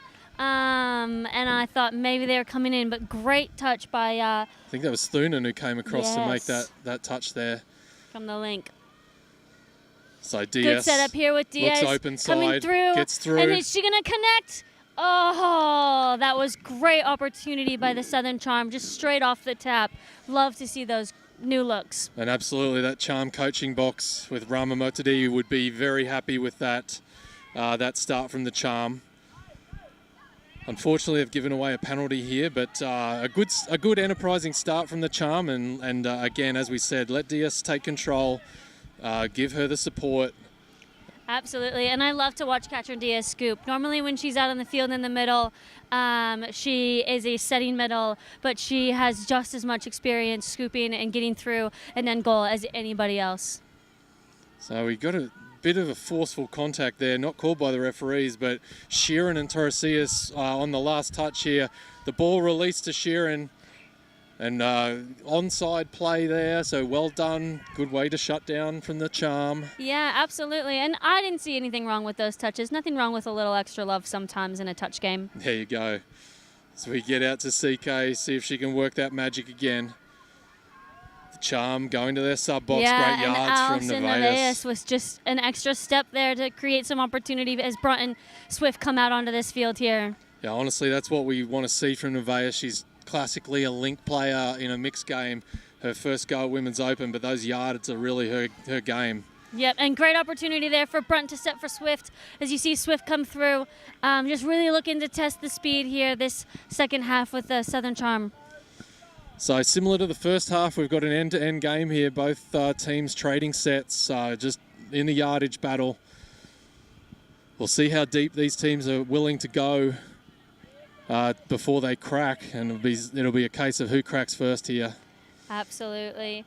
And would love to see, as the Western Shred keeps walking off this field, they're trying to get those extra meters and extra yards, but just initiating their touches and really taking that strong drive so the dummy half can get the ball up off the ground quicker. As we see Latoy get into the backfield and release Bindon in space, Latoy dumps again. We'll look for Bindon to take off to the open side. She looks short, and Matthews is there. Oh, and Cynthia Campbell comes across. Her read of the game this weekend has been absolutely incredible. Absolutely. She's taking a corner because that's her short side and she's protecting her short side, but she recognizes that she needs to come in and shut that down on the short side and is there to stop that try from happening, keeping us at a 1-1 game. I've got to say, coming into this tournament, we didn't know a lot about Cynthia Campbell, but she plays with the Fort Lauderdale mixed side, who placed second at Nationals last year. And what great pressure from the Western Shred. Carly Bindon getting up out of the line early to create a turnover opportunity that they need so that they get a little bit more confidence as they roll into their midfield. So the Shred looking to press here. Miano coming onto the field. And we've just got a little bit of a slip there with Kyla Latoy. She's had a few knee injuries in her life, and so she's just going to take a second to jog off the field and assess herself. But she should be back out there. She's a strong mom. CK taking the ball up for the Charm as they look to get back into their flow. Great yardage there from first. Weber follows it up with another strong run through the link. Now we're into Nevaeus and Diaz getting to work. Diaz takes off from half, doesn't see what she wants, so sets up again. Experienced play from Diaz. She looks to press again, releases for Nevaeus. Probably went a little too close to pressure, but great work from the Shred to get up in faces there to shut that down. Yeah, and again, just great opportunity from Southern Charm. I really love to see that their takeaways from yesterday, they're continuing to test the defense, not only on their short side, but now also moving to the open side today. It's just great opportunity for them. Sheeran, Torresias and Moore working out wide. I think it's Toribio out on the far side. They look back to centralise it with Sheeran. Torresias takes off. And that's a very unfortunate call, as we had a returning player from the Charm that sort of got in the way of that pass. The referee's interpretation there being that was just a circumstance of play. But he is not going to miss that one, that's for sure. So an over the mark call there from the Southern Charm, and so you'll see Western Shred take the early tap and try to really press here. Well, unfortunately, ball goes to ground. Well, we've got a little bit of an ebb in the play here, Caitlin. Wanted to compliment you on your Little Miss Sunshine shirt yesterday. It seems appropriate for the attitude that you had yesterday, which was delightfully positive. We had Lots of fun challenges as we came into the last few days of this tournament, and lots of fun sunshine yesterday with the extra heat. So it's been really great to see the Quad Series launch, kick off, and be super successful with playing kit on the field. Yeah, and we'll come back to that in a second, but in the moment we've got Heller and First working for the charm with a few plays here at the line. We'll look what they can set up and see if they can use First speed to actually... Yeah. Oh, Heller's on the Absolutely. short quickie. And This is a Heller's- good look. oh, That's got to be close. What do we think? And the referees... I think she's got it Noah down. Latta steps back and gives the try. And really great early dive from Heller. She noticed that Celine Sharon wasn't on sides yet, and so she was not afraid to just dive right at her feet. So the Southern Charm there getting on the board first in this second half and making the score 2-1. Great work from Heller. Obviously the threat of First and her speed, but Heller on the short side there. So just getting back to the shirts, the reason I bring it up is I know, Yes. touch obviously is a game where we need as much support as we can get.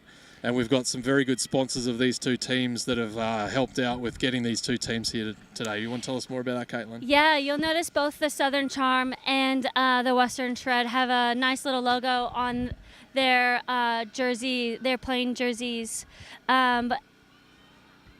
with the Western Shred being sponsored by their champion sponsor, Revolution Dojo, out of Oceanside, California. And as I say that, hold it the looks phone. like maybe we've got one more. Yep, Latoy going in there on the short side quickie there, getting the better of the middle defender.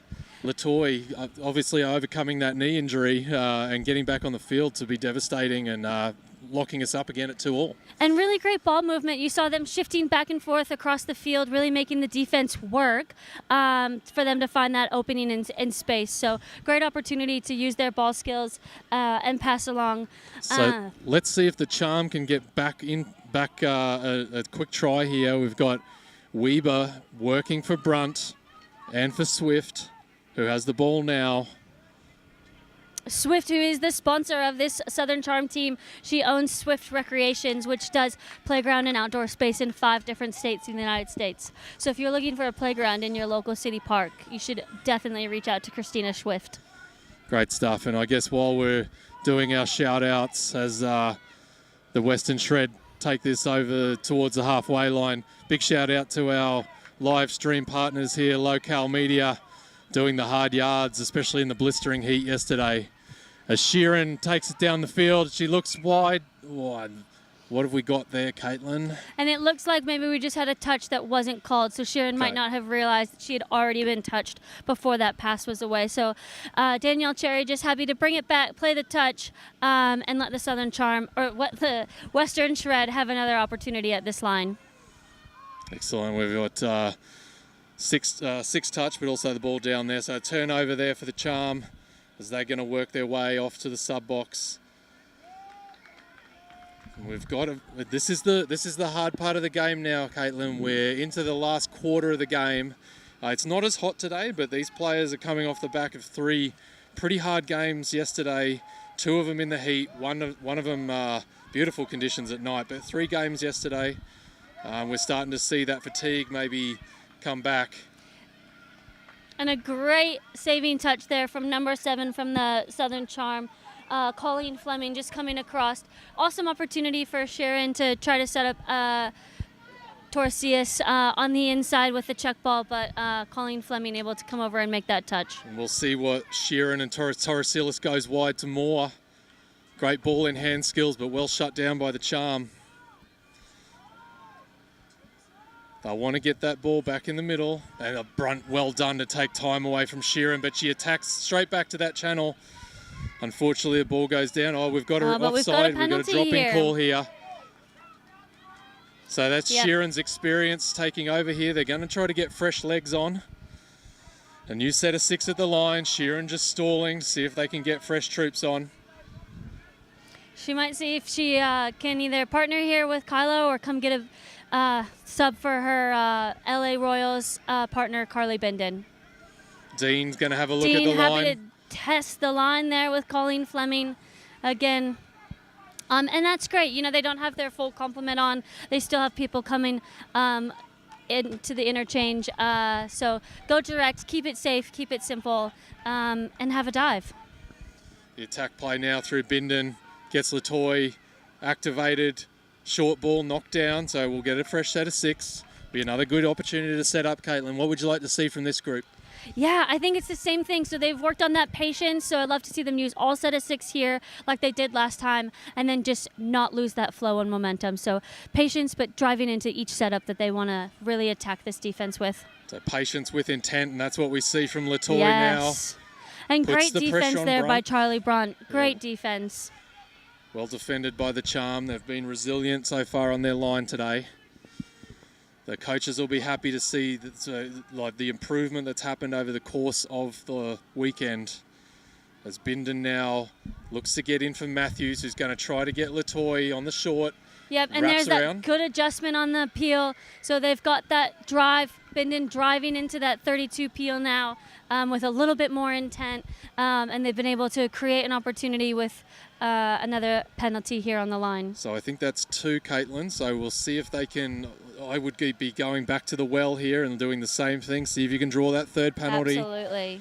Bindon attacks the line, releases, and that's early in the count. They really wanted to just have that patience that you talked about and really go for the line. Yeah, absolutely. You know, I love the initiative. I love the opportunity. But in these close games, those are ones that are going to hurt you in the end. Hopefully not. Hopefully it doesn't hurt them. But yeah, all sets of 6s is what matters now. As first rolls over towards the halfway line.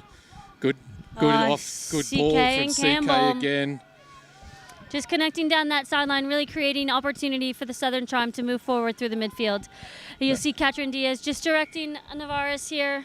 And we've got just an early coming out of the line early here from Latoy. So the Charm will get a new set of 6. Great experience from Diaz to be able to draw the penalty.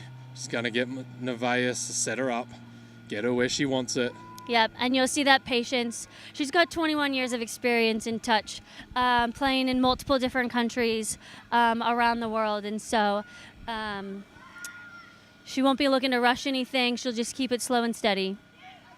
So working on a very narrow short side there. The Shred was lucky to get away with not coming up. Yeah, it looks like they even had CK come in on this side of the field a little bit more as well. Really hope to see them take the open side of this field on. Yeah, just working in a slightly narrow channel there, and the Shred able to compress their defense and just shut that down. Was hoping they'd go back to the midfield and then look to spread the ball over to CK with those ball skills to see what they could do on that side. But still a good outcome. The Shred having to work it off their line now as they take a couple of rucks forward. And I think that's a great coaching cue. You know, they've got Ramo over there in the box with them today, as unfortunately Robin Woods had to head home. But, you know, he'll be able to give that feedback to his team and those opportunities for them to shift the field. So 2-2 the scoreline. So we go into the last 5 or 6 minutes of this game. Your premonition of a drop-off may well be on the cards here. I don't want to go too early, but we've got a 2-2 scoreline and both these teams trading blows. There was a few opportunities yesterday where I thought we might get a drop-off, and like I said, it's not necessarily normal for round games to have a drop-off, but we were prepared yesterday. We wanted to have a winner after each round, and so as you see that, you see Danielle Miano just dive for the line again. She's really sneaky there with her opportunities, but she and Katrin Diaz played together at the last World Cup on the women's 27s team, so Katrin would be no shy to knowing that Miano's going to have a dive at her feet. If anyone's going to know those tricks, right, Caitlin? As we see a turnover here from the Shred, just looking to force the pass. Just unfortunately rolled the ball off the mark, so referees asked them to come back to the mark, and you'll see Katrin Diaz just still create flow and momentum for her team. So the Charm work it out, trying to get that third touch, or that second touch now, just on half. It's a good set so far, and Weber's going to look for the check pass. Adrian, really loving to see this ball movement here from the Southern Charm as they spread it all the way all across the field to the other wing. Fifth touch here, and so we'll see what opportunities they create in space. Oh, and I would have They unfortunately just lost the touch count there, but I would have loved to have seen first take off from half there. Absolutely. Yeah, she's got speed for days, and so great opportunity for her. She played wing and the last time the women's 27s, and then Link in a mixed open team. So, being in the middle is a new opportunity for her, and love to see how she's grown through the weekend. There's an error there from the shred. Lets the charm just get back on the offensive. Weber again taking those yards. Good touch there from Moore. Yeah, as we head into the last 3-4 minutes of this game, Adrian, for the listeners at home, what does that drop-off look like? Oh, let's talk about that when we get there, Caitlin. In the meantime, the charms on the offense here. We could see Brunt work from half. A good shutdown D there from Sheeran. Yeah, aware to the tricks. Hard defender to try to take on and attack. She's got loads of knowledge, Sheeran, and really great opportunity to knows how to stay in front of attacker. So we've got, looks like that Dean, Latoy, Matthews, Bindon combination coming onto the field. We'll see what they can get working. I've liked it when Latoy's look short game. Get Bindon working for you. And there's some confusion in the ruck there, and that's not going to escape the clutches of referee Hansen there.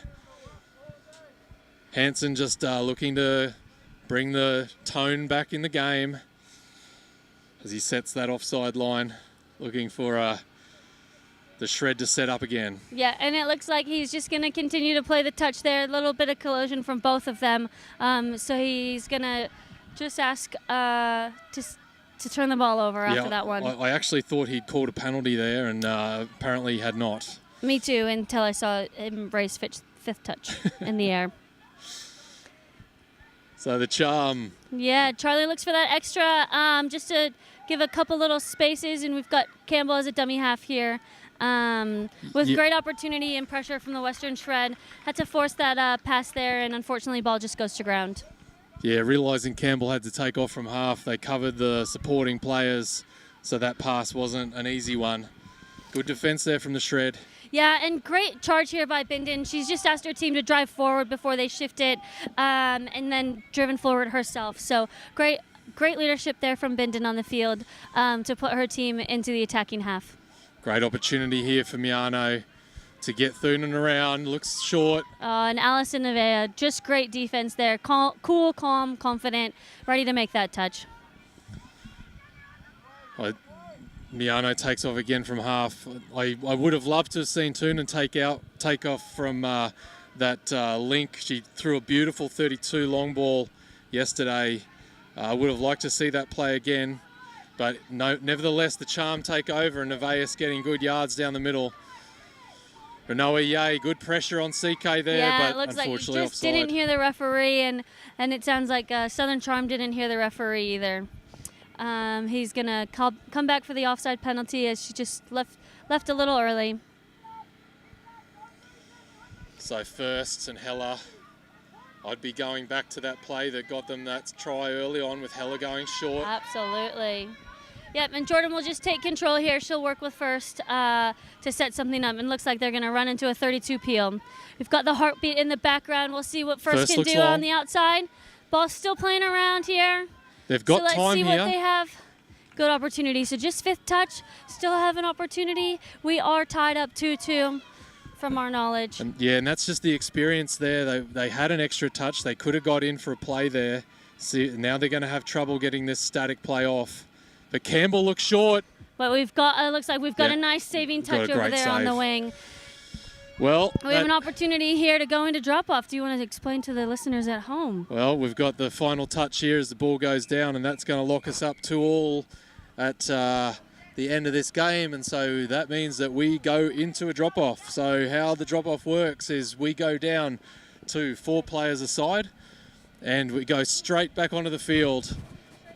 And so it's 2 minutes where the teams will play 4-on-4 for 2 minutes. If we don't have a winner at the end of that 2-minute period, it goes down to 3, and they play until there is a winner at 3-on-3.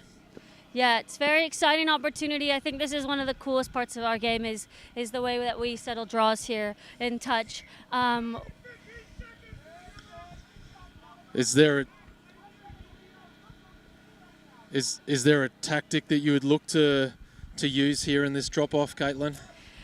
Personally, I would just try to keep the ball alive. So whatever platform your team and your group feels comfortable running with, just always having the ball alive. Try not to have a dummy half scooping through.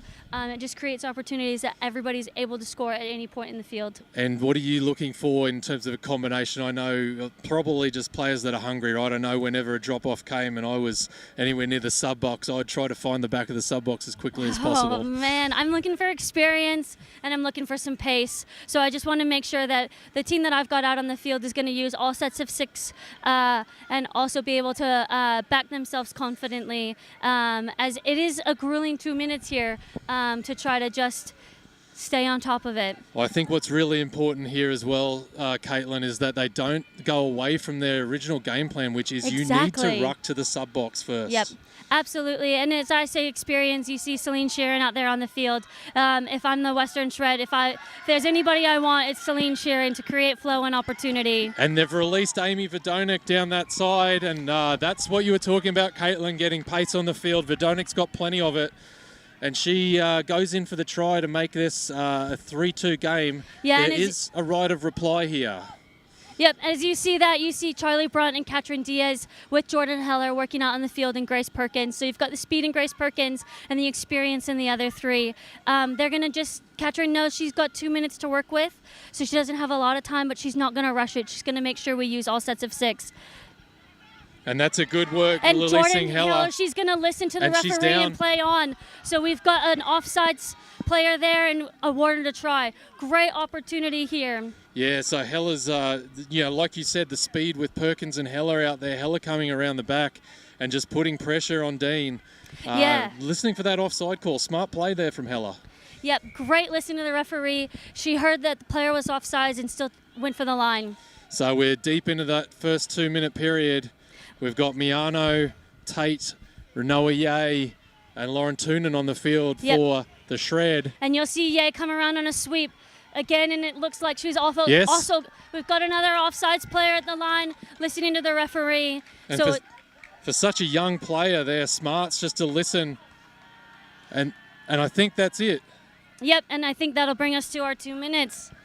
So smart play from the Shred there. Renoa Ye getting in for the try to make this a 4-3 victory to the Shred over the Southern Charm. Caitlin, what a game. What an exciting drop-off. I don't know about you, but my heart was racing as if I was on the field with those players. Yes, absolutely. What a cool opportunity. Fantastic. And I'm actually going to bring in the coach of the Western Shred just to give us her 2 cents. We're good.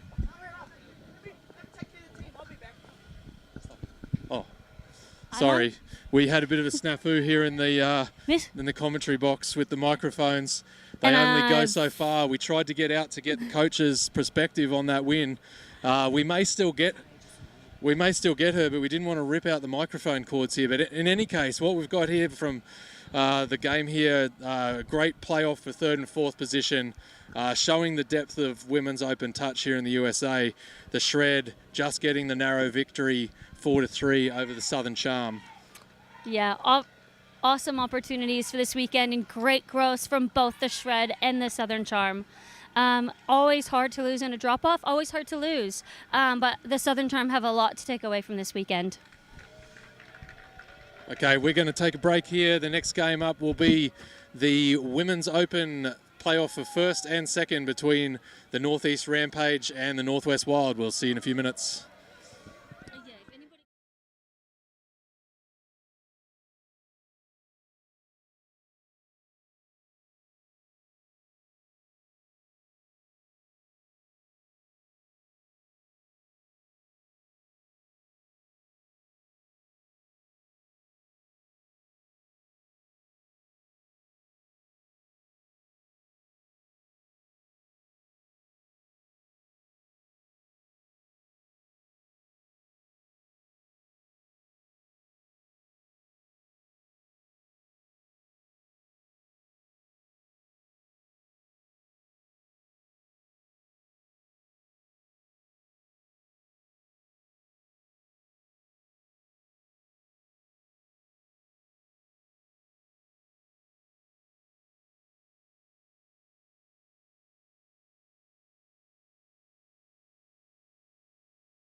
Hello and good morning, everyone from around the world. We are here for the pointy end of the tournament where we have the first versus second playoff of the inaugural 2025 USA Touch Quad Series. We have the Northeast Rampage taking on the Northwest Wild. My name is Tivoli Guthrie in commentary, joined by USA Touch representative Caitlin Segato. Caitlin, how are you doing today? Yeah, great. Super happy to have you out here with us this weekend. It's been wonderful to have 7th Touch here. Thanks for being here. No problem at all. As I mentioned, we are here for the first versus second playoff. We've got Northeast Rampage running from right to left on your screen in the dark blue strip against the Northwest Wild in the maroon and black going from left to right. And what are you expecting from this game here, Caitlin? Yeah, expecting a really big battle. They had a great first round matchup with one another. And some key players to watch here for the Northwest Wild is going to be number 11 out on the field, Layla Shockett. She's been running really well all weekend long. And then also currently in the sub box, you've got number 1, Laura Milanez.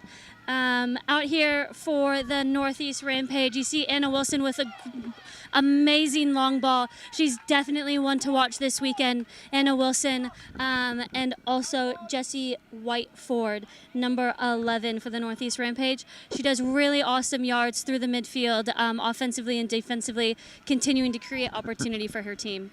Yeah, one of those players you talked about, Anna Wilson, throwing that long ball and creating that scoring opportunity out on the left-hand edge. Not quite going to hand, though. And so their first set proves unfruitful as the Northwest Wild, JT Whippet, she was dangerous out of dummy half in last night's game against the Western Shred. She would probably be another one that I'd be watching out for. Absolutely. If I was the Northeast Rampage. Yeah, and JT typically she fluctuates back and forth between the link position and the middle position. So you'll see her find herself in different spaces on the field throughout today's game, I think. Now Rampage with a bit of heavy contact in the middle of the field as they come through in their yardage set. And a ball to ground there. Yeah, the Rampage ladies, they weren't too happy about that one. There was a little bit of competition in that ruck, but referee adjudicators say that that's ball to ground. Yeah, and you'll see the Northwest Wild just taking opportunity to head straight down the field. And you've got the wing on the far side there, just making some extra yards. And just speaking of our referees, there's 3 of them in operation today. If you are new to touch football, we have Simon Lowe, Sam Farber, and Keith Baxter all in action for this first versus second playoff, as the Wild just looking to run the ball in the middle. Ball goes to ground. It wasn't played at. And so the Rampage will get the turnover right on the 7-meter line. Yep, and you'll see Monica McDonald here. She'll take the ball forward first for her team and create some opportunity to get some fresh legs out on the field. We've got Inez Petard there.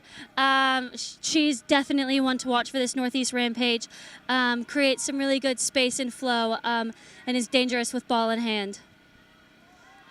There's Jessie Whiteford on the far side. Yeah, one of the ones he's had to watch out for. She shaped to throw that long ball out to the left. Just couldn't quite get it out there, though, due to the defense of the Wild.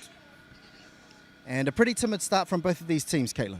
Yeah, you know, yesterday both teams had some really late night games, so they would have enjoyed having a little bit of rest this morning, getting the jitters out, getting the nerves going, and flowing after this first 5 minutes. I think we'll really see things start to open up. Yeah, and it was a late night last night as well as a long and hot day yesterday. Got up to about 100 degrees here in Mesa, Arizona. And so a lot of these players, yeah, definitely fighting the heat as well as the opposition. So they'll be welcoming this cloud cover that we have at the moment. Now Rampage just working the ball towards their box, looking to get some substitutions onto the field. They have the ball in some prime real estate at the moment. As the ball swings to the middle, here's Chloe Mann. Played for the Women's Open at the 2024 Touch World Cup last year. Yes, she played for the Women Opens team, and she usually plays for New York Touch as well. And so she has a really nice low game and is very quick. So watch her come out at dummy half quite often today. Yeah, and Wilson was just looking to throw out Haney at the link position there, but it was well defended from the Wild. And I'll tell you what, Caitlin, that's a pretty big tick of approval for the Wild defense there because they threw a shot at them. Yeah, absolutely. Really good connection there for the Wild, and great opportunities to move forward here through the midfield. Good ball movement and shift early. You'll see, looks like touch 3 is going to be just on the other side of halfway, which is awesome for the Northwest Wild. Yeah, and it keeps on coming, doesn't it? Milanes, she set some great platforms in last night's game. She'll do so again here as Whippich looks to come out of dummy half, looks to scoop to the short side, but that was great identification there, though, from Chloe Mann. She noticed the threat, put herself in an onside position, and was able to snuff out that play. Yeah, absolutely. Now Wilson just looking to truck the ball up the train tracks down the left-hand channel there. Wilson was a women's 27s representative as well at the recent World Cup in Nottingham last year. And there's quite a few World Cup representatives floating around, not only in these two teams, but also across the tournament as well. Yeah, it's been great to see Anna Wilson. She played for England at the last World Cup. So awesome to have her here on the East Coast and being able to provide that support to the Northeast region. As well as an England women's 27s representative, we also have a few Taiwan mixed open representatives as well. So a real mixed bag, a real fruit salad, you would say. Yes. And great opportunity, similar to the Southern Charm. I would say that the Northeast Rampage, a lot of these women's players play mixed open and in a mixed environment. And so getting to play in a women's team and to play as their region together is a fun opportunity for them to try out a few new things.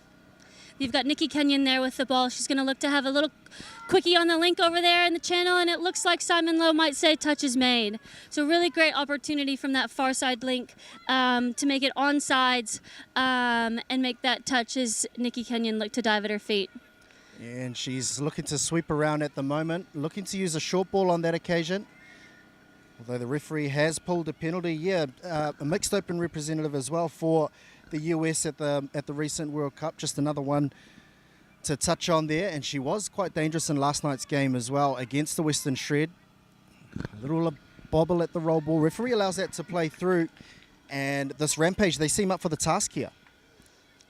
Absolutely. Really great connection here on the defensive line. Really making the Northwest Wilds use all of their options. But love to see the switch in the point of attack and Lizzie Wild just going open side with a 32 peel. And Kenyon was chopping that hole. They're definitely posing plenty of questions here, the Wild. As the ball comes back to the middle of the field. Polly on the ball, working with Witter. Comes out to Kenyon. And she'll scoop out a half. She slices through, and finds she's gonna the extra connect. person. And that's a great try, well taken there from the Northwest Wild, and they strike first in this one. They do. And what a great opportunity for Lizzie Wild and Jenny Pohl to connect on the opposite end of that. Just taking advantage of a little bit of miscommunication on the Rampage defense there. Managed to slice through that middle channel. And she picks up the first of the morning. So the Wild take an early one-try lead here. And Rampage will want to hit back quite smartly. Conversely, the Wild will want to protect that try that they've just scored. And we'll see what they can come up with. That's not quite the play that they were after. Just getting their wires crossed a little bit there, the Rampage. Yeah, and great defensive pressure. I really love the touch in front by Gabby F. on the far side of the field. She held up that player just a little bit, caused a little bit of disruption, and created opportunity for the Northwest Wild for an early turnover.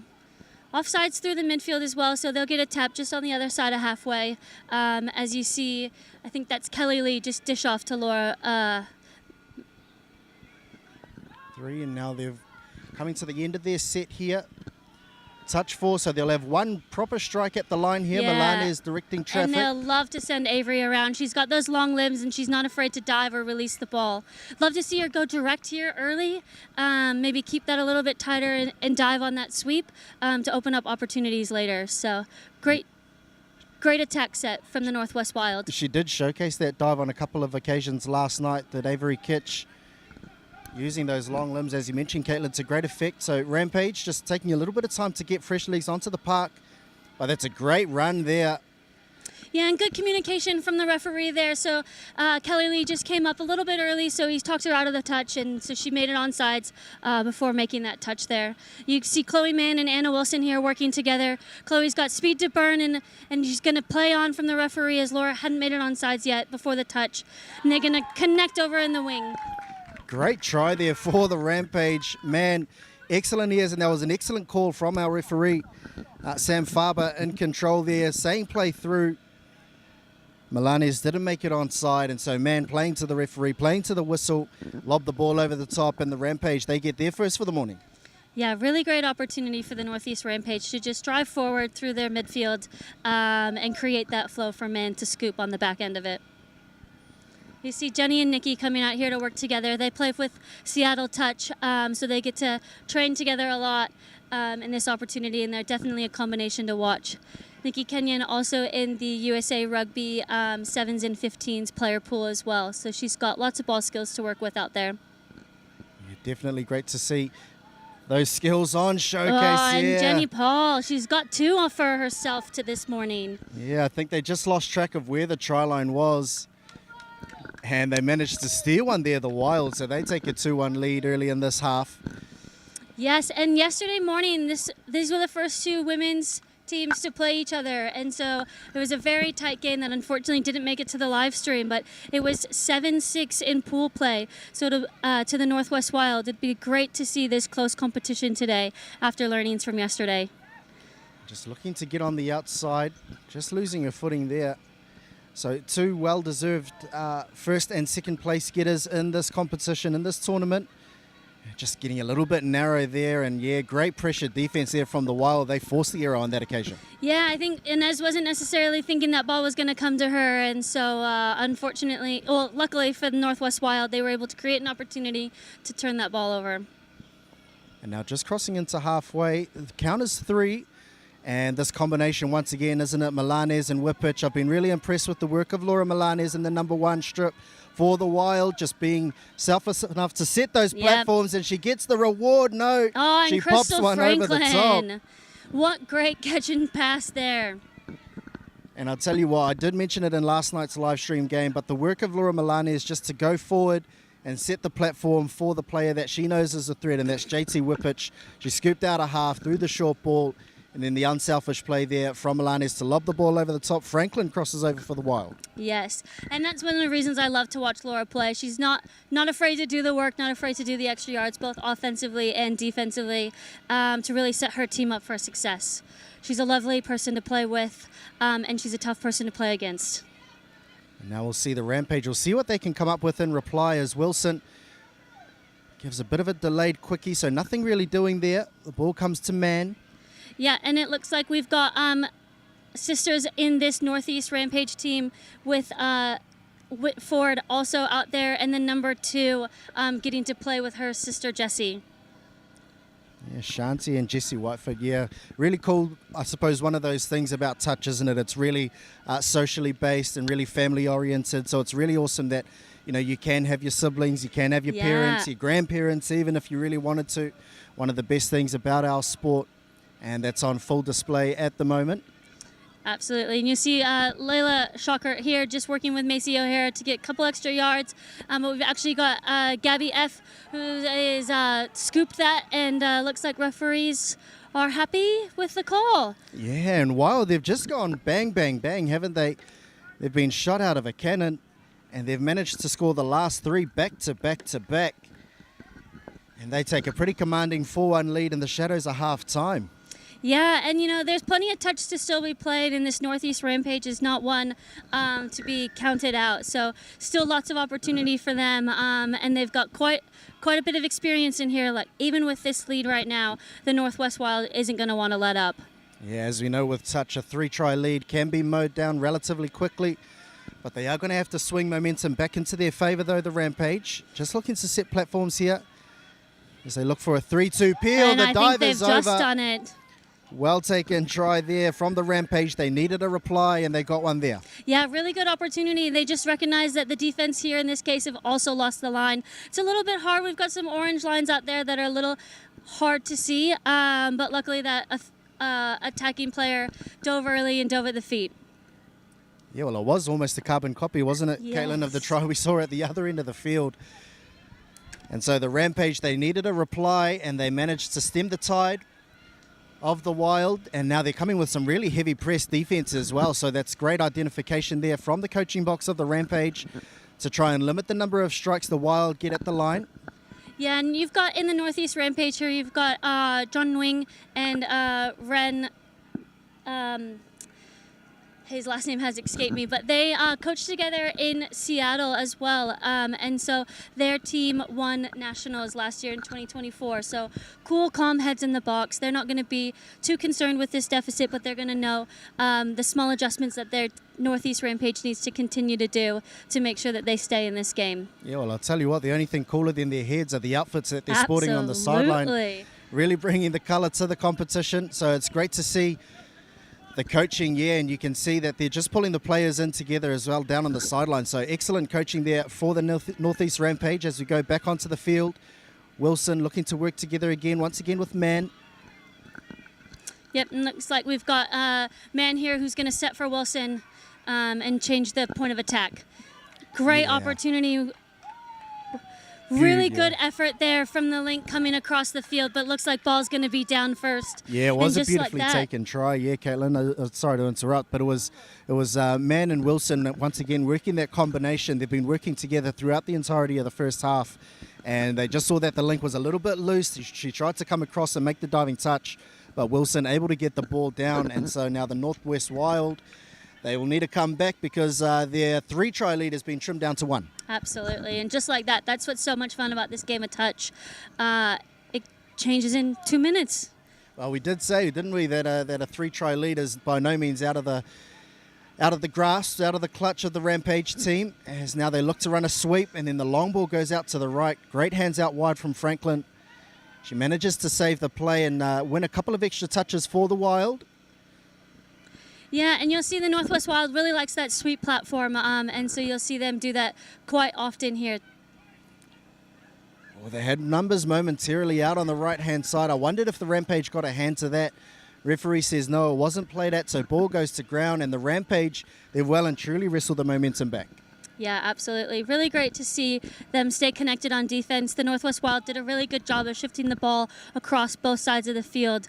Northeast Rampage were just able to stay connected, and then again, early shifts with the ball to create some momentum down their sideline. Yeah, there was a bit of space down the left-hand channel, but then as a result, it was great defense there from the Wild to be able to limit that, and now as a result, they've got a couple of touches left, and they're only just into enemy territory. It's off a bit of a static fifth and final platform. Yeah, it did look a little bit clunky once they had overstepped the mark. Just lost that momentum at the set, didn't they, Caitlin? Absolutely. And Northwest Wild had really great pressure on the defense there to just create opportunity and keep the Northeast Rampage outside of their attacking half. Yeah, and then just like that, they are within striking distance. You got Avery Klitsch coming across the field here with ball in hand. She's dropped it back in for Lauren Mialis. She did well to stretch the field. Whippets just losing her width, perhaps losing their bearings in terms of how close they were to the try line on that occasion. Yeah, I thought the work of Kitch to run across the field all the way to right link before swinging the ball back in field, stretched the field really well, but then maybe just losing track of the try line, the 7-meter line, and a little bit of an opportunity not taken advantage of there by the Wild. But they still hold the 1-try lead as we approach halftime coming up in a couple of minutes. Yeah, we've probably got about 2 minutes to 90 seconds left in this first half, so it'll be comms from the far side box with Molly Luft and Antonia McNulty as the coaching crew for over there. Molly Luft has been playing touch for many years here in the U.S. And has lots of experience. She played in the 2015 World Cup with the Mixed Open, 2019 World Cup with the Women's Open, and then 2024 World Cup with the Women's 27s team. So she's got lots of experience over there, and she'll keep her team moving forward and using all sets of 6 as they manage this clock. Yeah, definitely a truckload of experience in the coaching box for the Wild as well. And now down on the 7-meter line. That's Lizzie Wilder set there for Jenny Poole as she just releases to Nikki Kenyon. And it looks like referee Simon Lowe's happy with that. and awards the try. Yeah, beautiful pass there. And a beautiful chop line as well. Kenyon is the beneficiary. And I suppose it's just that experience of playing in that link position, especially in a mixed environment, Caitlin, where your running lines are a lot more defined, I would say, than what it can be in a women's open grade. Yeah, absolutely. Really great connection there between the two of them. Love to see that work. And so the Wild, they get their 5th of the morning. They've restored their lead back to 2. So Rampage, they'll want to see if they can strike before half-time as they work their way down to the 7. Yep, and you'll just have Tiffany Malik here working with Charlotte Lee as they press forward. Charlotte's going to come around and try to sweep on that link. She's got a really nice low dive as well, but she releases to Monica McDonald. Oh, did she miss the touch I think the wingers missed the touch. She's gotten underneath. What an awesome opportunity. Right as we hear the heartbeat in the background, we've got about 30 seconds left in this half. Yeah, McDonald touches down in the left-hand corner. I thought Franklin, for all money, would have been able to make the touch, but to her credit, and that's another great thing about our sport, isn't it, Caitlin, is that honesty. You know, Franklin was, she did have the honesty to say, no, I missed the touch, and then that the try should stand. Yep, and it looks like the referee's going to let us play one more time. We're going to throw the ball around for the Northwest Wild, but we've got a touch and pass call, so we will take one more tap here, as you cannot end a half or a game on a penalty. So the Northeast Rampage will take this tap. And we'll see if they'll take us into the half or whether they've got one more trick up their sleeve. Oh, and Chloe, man, if anybody was going to sneak through and run half the distance to the field, it would have been her. But Avery Kletch was back there in the backfield waiting for her. Yeah, she snuck through and made sort of half a break. 5-4 is our current score to the Northwest Wild. What an entertaining first half there, Caitlin. I suppose we'll come back after the break to get your thoughts on the half, as well as what both teams need to do moving forward to be able to be successful in this one. But at the moment, it is halftime in this Women's Open playoff. First and second, the Northwest Wild over the Northeast Rampage.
Well, welcome back, ladies and gentlemen, to our live stream coverage of this Women's Open playoff, first and second at the inaugural 2025 USA Touch Quad Series, where the Northwest Wild are holding a slender one-try lead over the Northeast Rampage. Caitlin, what did you make of that first half? Yeah, the first half was really exciting, and even though the Northwest Wild did take an early lead there, I had every confidence that this is going to be a very close game through to the end.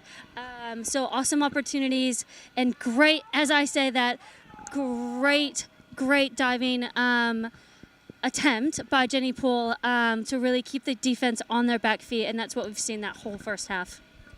Yeah, I thought she had snuck over there. Referee did say that the touch was made, though. So if you were the coaching team of the Northeast Oh. Rampage, what would you be saying to be able to get over the top of the Wild in the second half? Yeah, I actually would. I think that they've been doing great, and I would just love to see a little bit of energy lift here.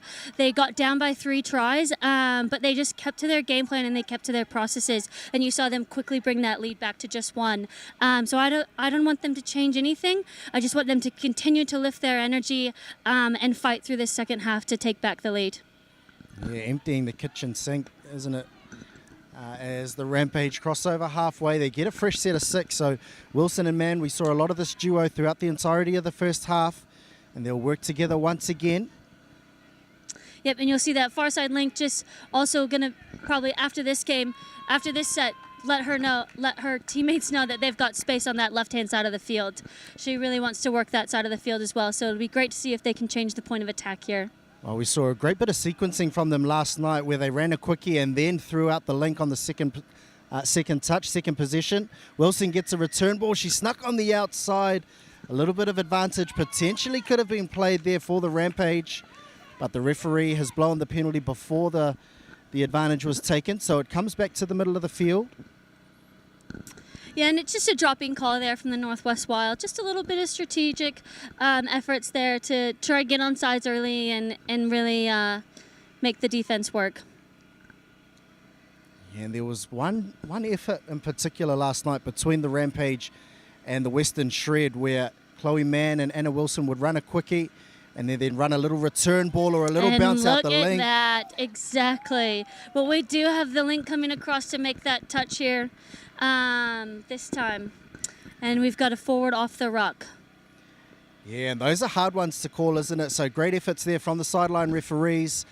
Well picked up, and the Rampage, they thought they had tied it all up, but as it turns out, the try was disallowed. And what great yards there. We've got Jenny Poole who took the first touch just shy of halfway, and Nikki Kenyon got them to the other 10 just on touch 2. So we've got touch 3 coming now with Layla Shocker and Macy O'Hara out on the field.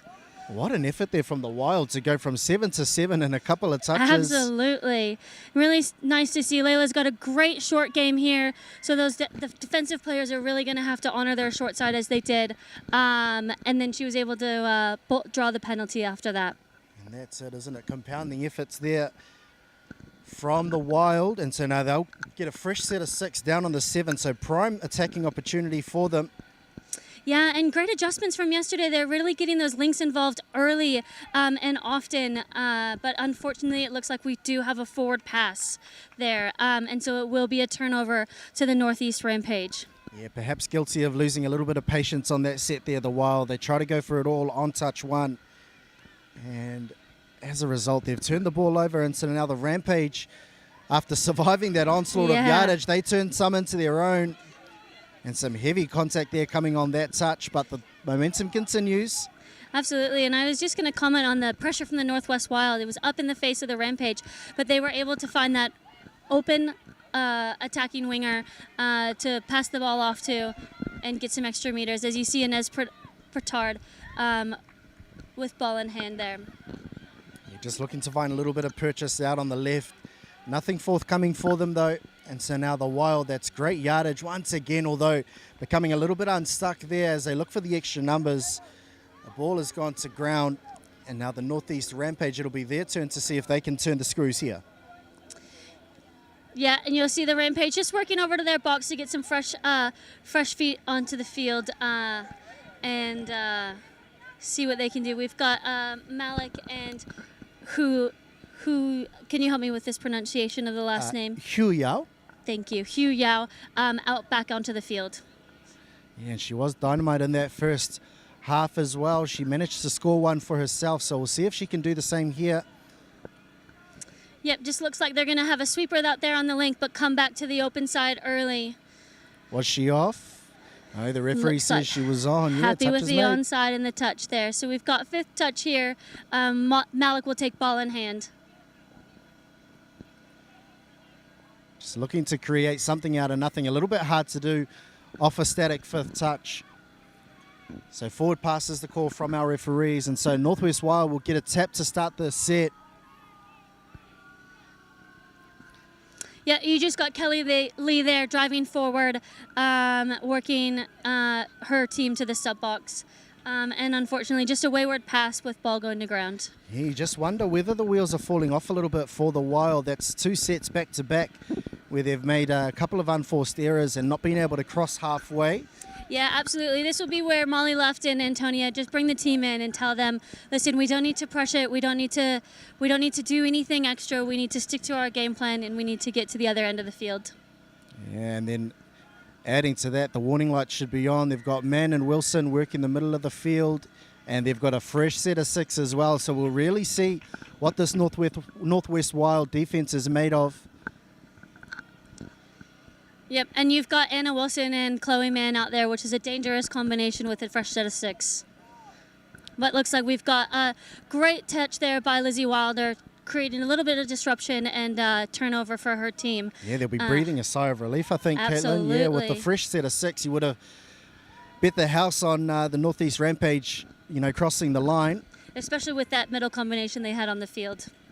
So potential lost opportunity there for the Rampage as the Wild look to take advantage of an overlap on the left-hand side. Yeah, great draw and pass. An amazing draw and pass with Kayla Lawson being the recipient out there on the left-hand wing to take it over and give the Northwest Wild just another sigh of relief. Yeah, well, it was against the run of play, but excellent identification there from the Wild. They spotted all the space on the left-hand side.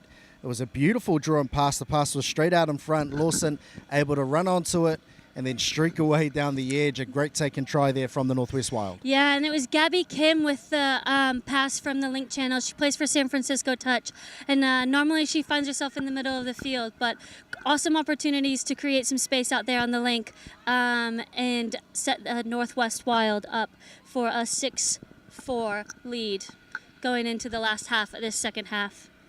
Yeah, we're approaching the sort of halfway point. The pass looks to find a teammate. Nothing quite doing there, though, for the Rampage. And words of encouragement coming from their box. Nothing doing for them there on that occasion, but we'll see if they can turn that around with some big, strong, tough defense coming through the midfield.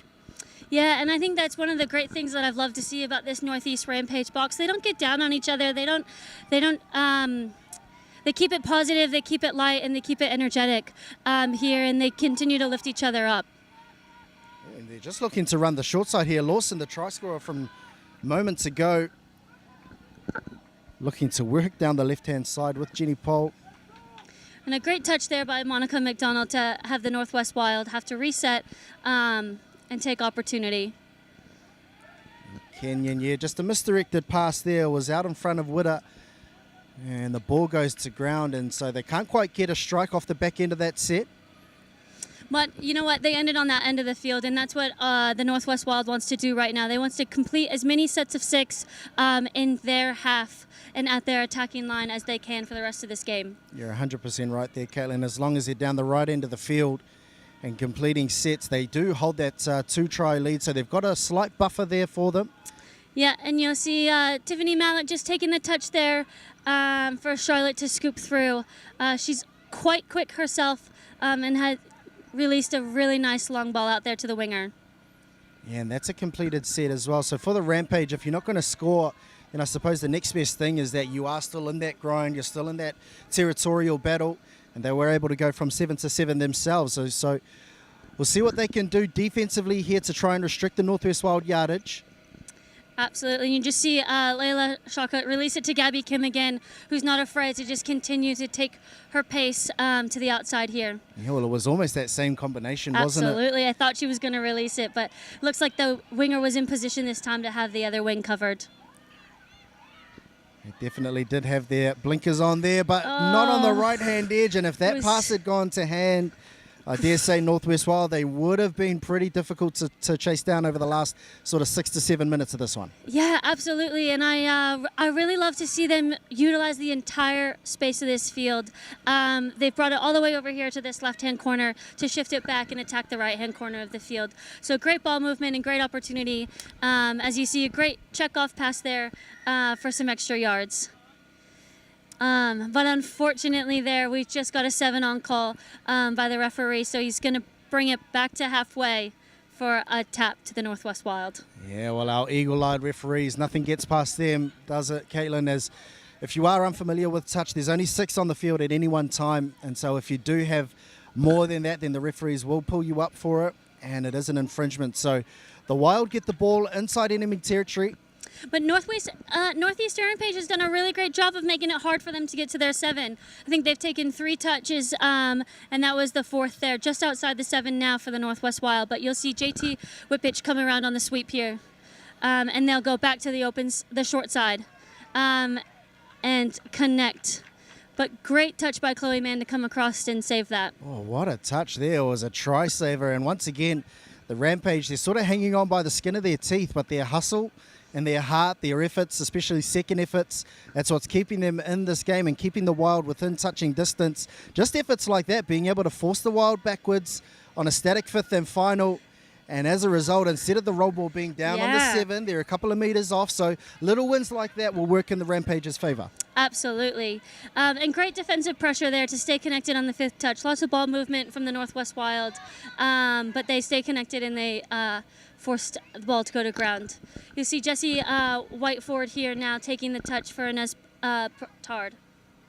Yeah, and it was a heavy touch as well. So 5th and final coming for the Rampage. Just looking to direct traffic. The short ball goes. And I think once again, if you're not going to score, then that's the next best thing for the Rampage. It's just a matter of staying in the grind. They are only down by 2. And as you saw earlier in the first half, they were able to trim a 3-try lead down to 2. So down to 1, I should say. Absolutely. And we still have about 8 minutes left in this half. So lots of touch to be played. Great set of 6 there. And it has to make the Northwest Wild work out 7-7. And now that's a great drive. They still get the sweep to come around. Pola looks to come out a dummy half. She's found a bit of space on the right-hand side. A brilliant diving touch there was made from Jessie Whiteford. And it was one that had to be made again. Just another one of those effort plays from the Northeast Rampage. Yeah, absolutely. Great recognition to see that she might just be beat, so she's turned and decided to chase, which was awesome. Particularly tough to do when you're in this heat. And, yeah, just another one of those errors that the Northeast Rampage can't afford at this stage of the game. Yeah. Just the foot creeping over the sideline there.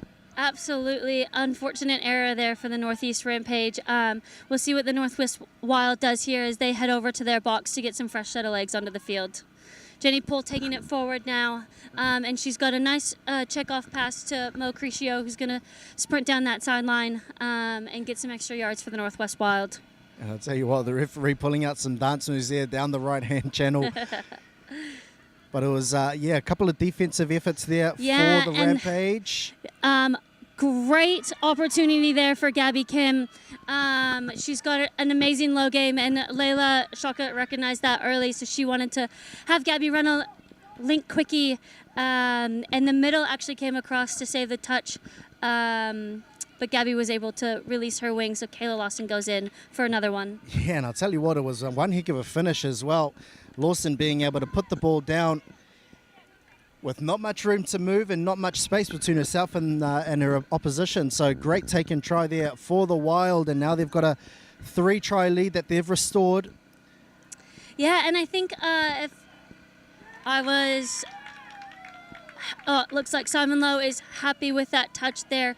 Great touch for Avery Kitch to come over and stop Chloe Mann from getting in. But good ball movement and nice shift here with Anna Wilson releasing her wing. Yeah, well, they threw their best shot at them, probably the best that they've had over the last sort of 5 or 6 sets there, the Rampage. Anna Wilson looking to throw that short ball for Mann to cross over. But a great try-saving touch there from Avery Kitch. I'll tell you what, they might be up by 3, but there's no stopping the effort on either team here. Yeah, absolutely, and it looks like we've got an early turnover for the Northeast Rampage as well, as there was an error in the midfield. So you will see fresh set of legs with, it looks like, Inez Petard and Jessie Whiteford coming back out onto this field to create some opportunity. Yeah, and just getting some fresh troops onto the field here, the Rampage. So they've got Petard, they've got Whiteford on there. Just looking to set up the play. Those two are on the ball at the moment. And they're a long way in field for a 3-2 platform. A bit of wires crossed there. It was hard in your mouth stuff if you are a Rampage supporter. But now they come back to where there's space, looking to run the sweep around to the link. Here's Thornburg. Can she go underneath? Defenders were onside though, and that's 5th and final coming for the Rampage. Yeah, great touch there by the Link Pinky. Awesome opportunity, and it looks like we've just got a step out of bounds there for the Northeast Rampage. We'll see a turnover to the Northwest Wild. Yeah, I've been impressed with the positional play as well of Lawson. She scored a couple in this game out here on the wing for the Northwest Wild, but her positional play and identification of how much space she has to work with, she was just able to run the Northeast Rampage out of room down on this left channel for them.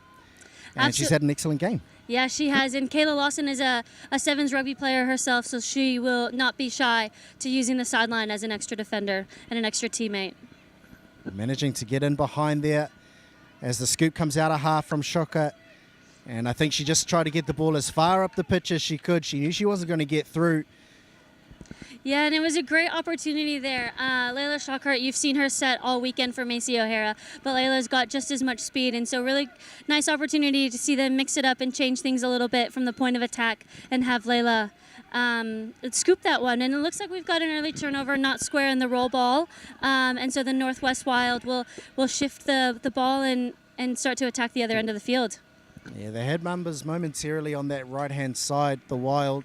But there was no panic in the Rampage defense. They managed to get across and snuff that play out. Yeah, absolutely. And there'll be no panic here from Lauren Mianas. She'll be cool and calm. She'll be patient and set up what she wants for this attacking set for the Northwest Wild. Yeah, looking to get the sweep around. Here's Whippich, throws the short ball, and I think that may perhaps be the nail in the coffin. Yeah, what an awesome opportunity and way to utilize that inside checkoff pass. And so that is their 8th of the afternoon. So they now have their largest lead of the game, the Northwest Wild. They are up by 4. And with only a couple of minutes left to play, you'd say they've pretty much got this one in the bag. Yeah, I think so. And, you know, they've done really good this second half as well. There was a bit early on pressure and early turnovers. They had to double up on the defensive line. But the Northwest Wild have actually kept the Northeast Rampage out of their scoring opportunities so far this second half. And it looks like they've been able to do that again. But it looks like, actually, as I say that, Keith Baxter is going to award this side. Looks like he's got offsides to the toucher, and he's happy with a ball down. So that's the first try here for the Northeast Rampage in the second half. Yeah, contentious decision by the look of things. As, yeah, it was just a simple link quickie as well that got them on the board. There was Shanti Whiteford crossing over on the left, and they managed to peg one back. So, you know, maybe I spoke out of turn. Perhaps there is still a chance here for the Rampage. There can't be much longer left in this one. Yeah. Yeah, it looks like we've got about 2 minutes to 90 seconds left in this match. So we'll see what the Northwest Wild's going to do here through Layla and Macy O'Hara. Oh, they've been caught offside there. Shoka takes advantage of an offside defender. Again, it was down the middle channel, just a simple quickie play. She stepped off the right foot and dove over there and gets another one for the Wild. Perhaps that one is the nail in the coffin. This one might be it now. There won't be much more time left, but you've got Anna Wilson and Chloe Mann back out on the field. So if anybody can just finish it off once more for the Northeast Rampage, it's them. I think so. There'll be nothing stopping them. Northwest Wild, though, just looking to dictate the pace of the game as we head into the late stages. If it works once, why not try it again? And do it again. Although touch there, I think, has been caught on that occasion. We're happy with the touch there from JT Whitepitch. And as you hear the heartbeat in the background, that signals that there's just under 30 seconds left as they work the ball back to the middle of the field. Oh, and great release there, but an awesome shutdown from Mo Criccio on that far side wing. And Northwest Wild, as we enter the end of the game, they currently lead 9-5, so an entertaining clash. A game of real swings and roundabouts in terms of momentum, Caitlin, but Northwest Wild, I think, probably deserved winners in this one. Yeah, it was really great to see the Northwest Wild come through and win this. They went undefeated on day one. And, yeah, nerves early on in the beginning of this match, but they kept it calm and cool, and congratulations to the Northwest Wild. And amazing stuff from the Northeast Rampage. Love to see how they've grown through the weekend. Yeah, and not only those two teams, but also our other two women's open teams, the Western Shred, the Southern Charm. It's been a fantastic display of women's open touch all weekend. But at the end of the day, it is the Northwest Wild that are coming out on top in this first versus second playoff, and they take the spoils, winners 9-5 over the Northeast Rampage.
Good afternoon, ladies and gentlemen. Thank you very much for joining us for this inaugural 2025 USA Touch Quad Series. It has been a fantastic weekend of touch here in Mesa, Arizona. We are hosted at Red Mountain Park, and we are here for the first versus second playoff between Western Shred and the Yellow Strips, going from left to right on your screen, going up against the Northwest Wild and the Maroon, going from right to left on your screen. Both teams in some great form over the course of the weekend. My name is Tivoli Guthrie, and it is a pleasure to be in commentary, and I'm joined by Maya Williams from back home in little old New Zealand, coming over here, former #1 referee in the world when it comes to touch. And Maya, how are you today? What are you expecting from this game? How have you found the weekend? Sort of all of the above. Oh yeah, fantastic weekend. And it was great to see, just as the teams come across for this one, come across as a pack as we'd normally see back home, really locked in for this final. Yesterday they're probably getting to meet most of each other, not having trainings and stuff. So yeah, no, really exciting. In terms of what I expect from this game, well, yesterday these two teams played each other, obviously. When we seen the Western Shred go down to the Northwest Wild, and that definitely wasn't expected. Pre-tournament, it was definitely the Shred that were the favourites to take out this competition. So Wild got up over them actually quite easily. Yeah, and I think Shred, because of that, they're probably up for this one, and they'll be happy to score off their first set of the game. The Western Shred just diving over on the right-hand side there. I think the Wild defender just losing track of where the try line was, but it's the Western Shred that struck first in this one. Yeah, and touchdown there for number 4, Roy Tialavia, one of the US Open men's players, an incredible human being. To had the opportunity to connect with him over in Nottingham, and just an incredible man, as many of these players are. So great start there from the Shred. And like you said, I seen them go home last night, and they were not happy with how that game went. So they were going home not to have a beer, but back to the drawing board, and they've come out firing. Yeah, well, I'll tell you what, it was that was all the pre-tournament talk, right? It was between the Western Shred and the Northwest Wild. I think Shred probably coming into the tournament as, I wouldn't say heavy favourites, but as strong favourites, I'd probably say. A lot of these players playing with the Vipers Club, especially at Nationals last year, who won the Men's Open grade. And so a lot of those players playing for this Western Shred team, I think there were a lot of expectations placed on them. And then the Wild as a consequence, or perhaps as a blessing, coming into their game yesterday as slight underdogs and managing to get over the top of the Shred by 2 tries, a 10-8 win. And so we'll see if they can come up with a defensive effort. I don't think so. There it is, Tiff. The first touchdown for the Northwest Wild. Didn't quite catch the number. I think it was the number 1, Eric there from the San Francisco Touch Club. So great touchdown there from the Wild. The thing yesterday, in yesterday's game, I think the Wild come into the game probably thinking that the other team were the favourites, and hey, we're probably supposed to lose this one. As the game went on and they got in front, that confidence really built. Been really unfortunate that the USA captain of the Men's Open team broke his hand yesterday, so he's not in this game. Eric Mendoza, fantastic player he is. So it'll be interesting to see how they cope with him not being here. It was that ball down, I think it was, yeah. They just faked that 3-3 peel, didn't they? And then they fed the quickie. He managed to get on the outside of the Wild defender, and they've crossed over for their second. This one's turned into a shootout quite early, Maya. Connor McIsaac goes in for the second touchdown for the Shred. Scored a lot of touchdowns this tournament. His play has really developed over the course of this weekend. It's coming from home. We don't, PTLs is sort of like the tournament play, but in terms of that skills day that they have on that Friday afternoon, what incredible innovation it is, isn't it, over here? I think so, yeah, and it really just is something that they're hoping to grow. And the skills showcase, well, it does get players involved. It does provide a little bit of a spectacle, doesn't it, to this weekend, and adds something a little bit different in terms of a different dynamic, different dimension to the tournament. So, yeah, great innovation, great initiative. And we'll see what they can make of it moving forward. You asked about my reflections upon this weekend. What about yourself?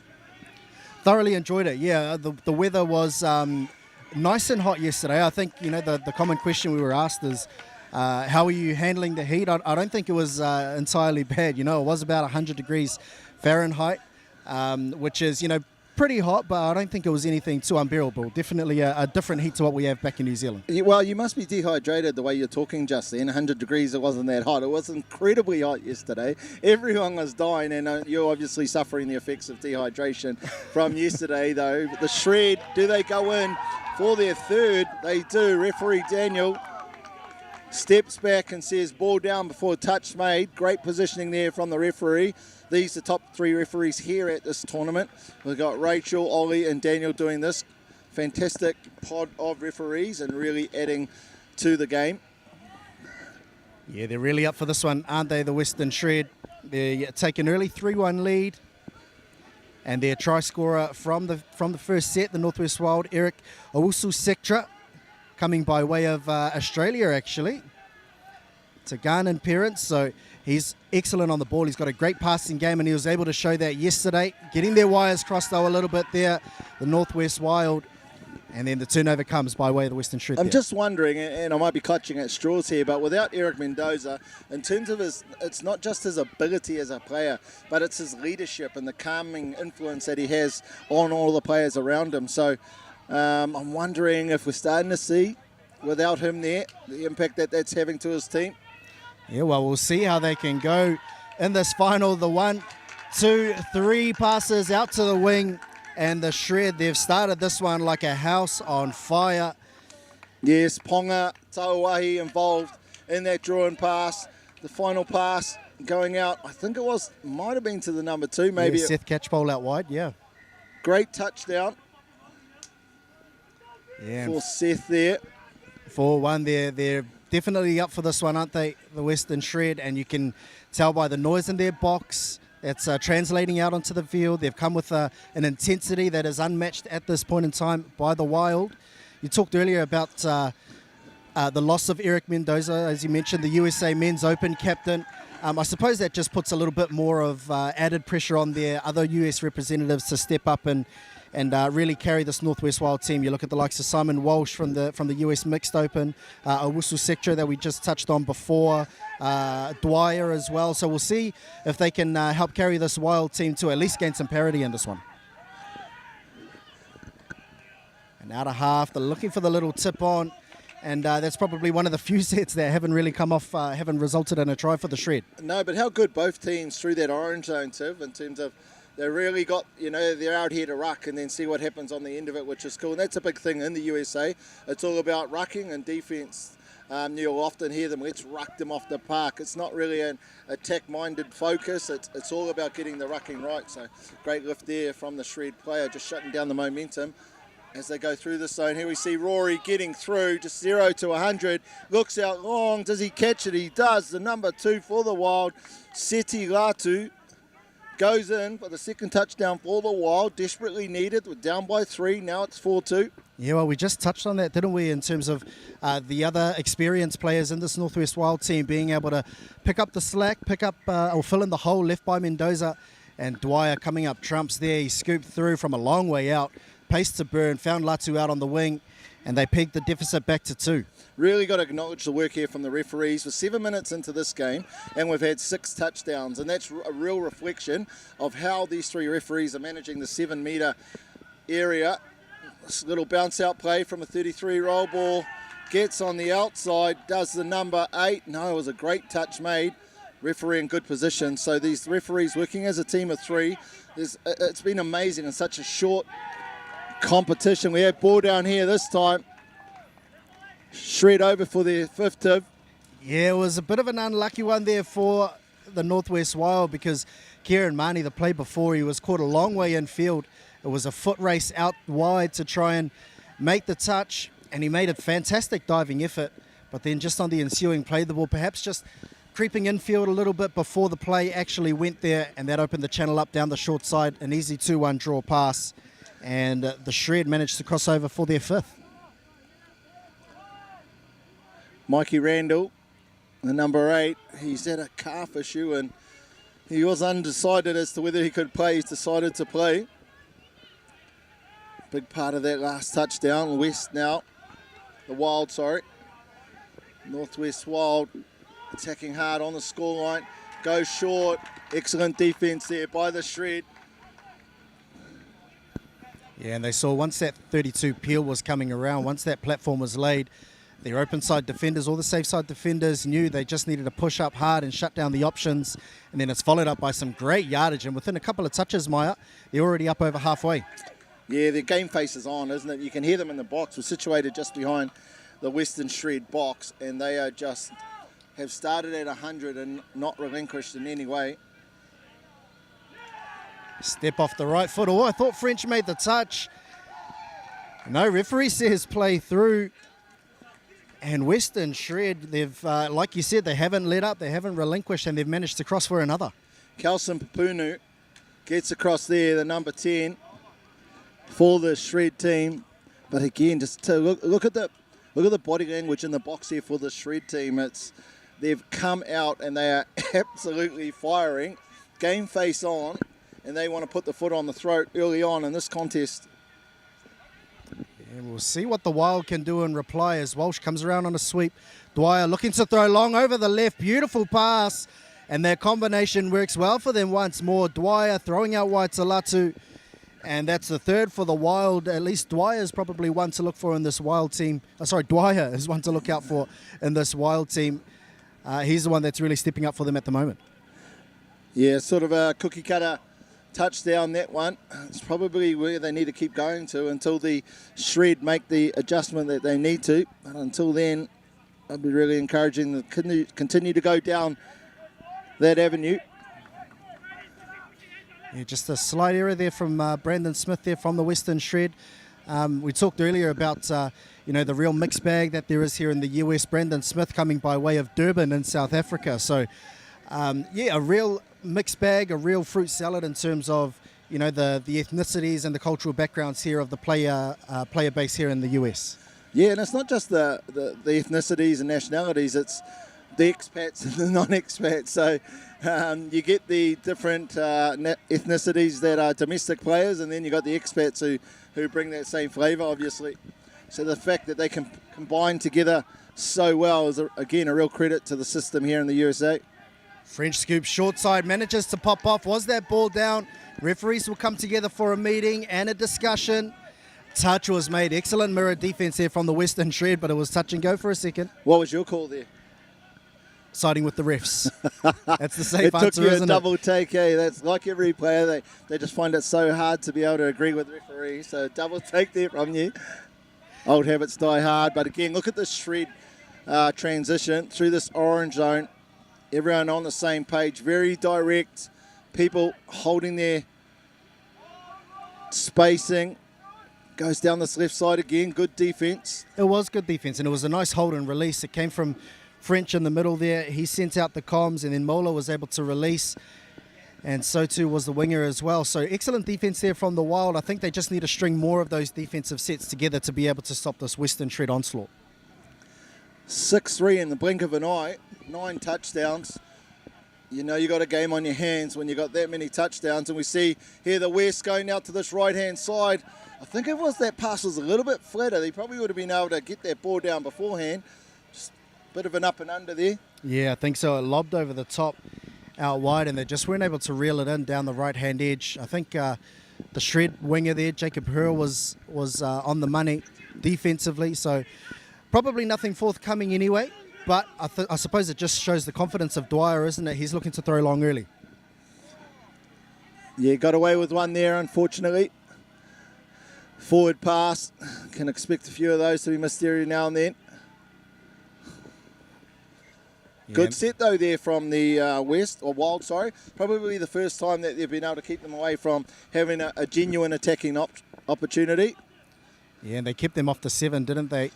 And Walsh was the one that was able to step up and make that final touch. He was influential in their game yesterday, especially as the confidence started to grow, the self-belief started to increase. And Wild, I think they just need another dose of that here, don't they? 100%, and that was good interplay there, drawing and passing that little extra check to get him behind that point defender. And we see a reset now, down 3, 6-3 are the Wild. Fresh set on the attacking scoreline, great opportunity. We see Oliver, the number 10, working in conjunction with Eric. What can these two come up with? Just a little quickie play, gets it back. Fake to go under, checked it off, but Tauai was right there, had no problems defending that. Yeah, it was a bit of a contentious call. It did go back and forth a little bit from the Wild and the Shred. And yeah, two of the stronger teams here at this tournament, both teams getting wins over their Northeast and Southern Charm counterparts in yesterday's action. And then yesterday's clash between these two, it was a feisty affair, wasn't it? It was quite niggly. And Western Shred were the ones that ended up on the losing side of the ledger. What do you think they would have said when they went home yesterday to be able to be up for this one? Two things. One of them was a referee thing and one of them was a team thing. Had the coach of the Shred come up and speak this morning and ask a few questions around a few of the contentious things that were happening in the game yesterday, and spoke to him and he goes, yep, so we're going to go back to our team and just tell them, I'm not sure if I can use this word, but SHIT happens, so get over it, don't retaliate. And so he's gone back and they've kept things really clean, the Shred. So a credit to the coach and a credit to the team that they've been able to make that mental adjustment. And then, as I said, it's the refereeing. So if you looked at that game yesterday, 7 metres was very short. It was probably more like a 5 and sometimes 4 metres. Whenever you get teams that close together, you're going to get hard touches, offsides, in the ruck. And so what they've done a great job of for the first 15 minutes anyway of this clash is keep these teams apart by a really well-managed 7 metres. And so it's a credit to the refs in terms of what they've allowed the game to unfold in. Some excellent insight there as the Shred, the game's sort of fallen off a little bit. It's dropped off in terms of quality. We've got a couple of errors back to back to back. And now the Wild will see if they can convert at the end of this set. There's only a couple of minutes as we approach half-time. Yeah, and a penalty there to the Wild. So a repeat set of 6 with just a couple of metres off the 7. We'll see what they can come up with in this attacking set. This game gone to how you thought it would have gone, Tiv, with the Shred being as dominant as they are, or are you surprised by the scoreline?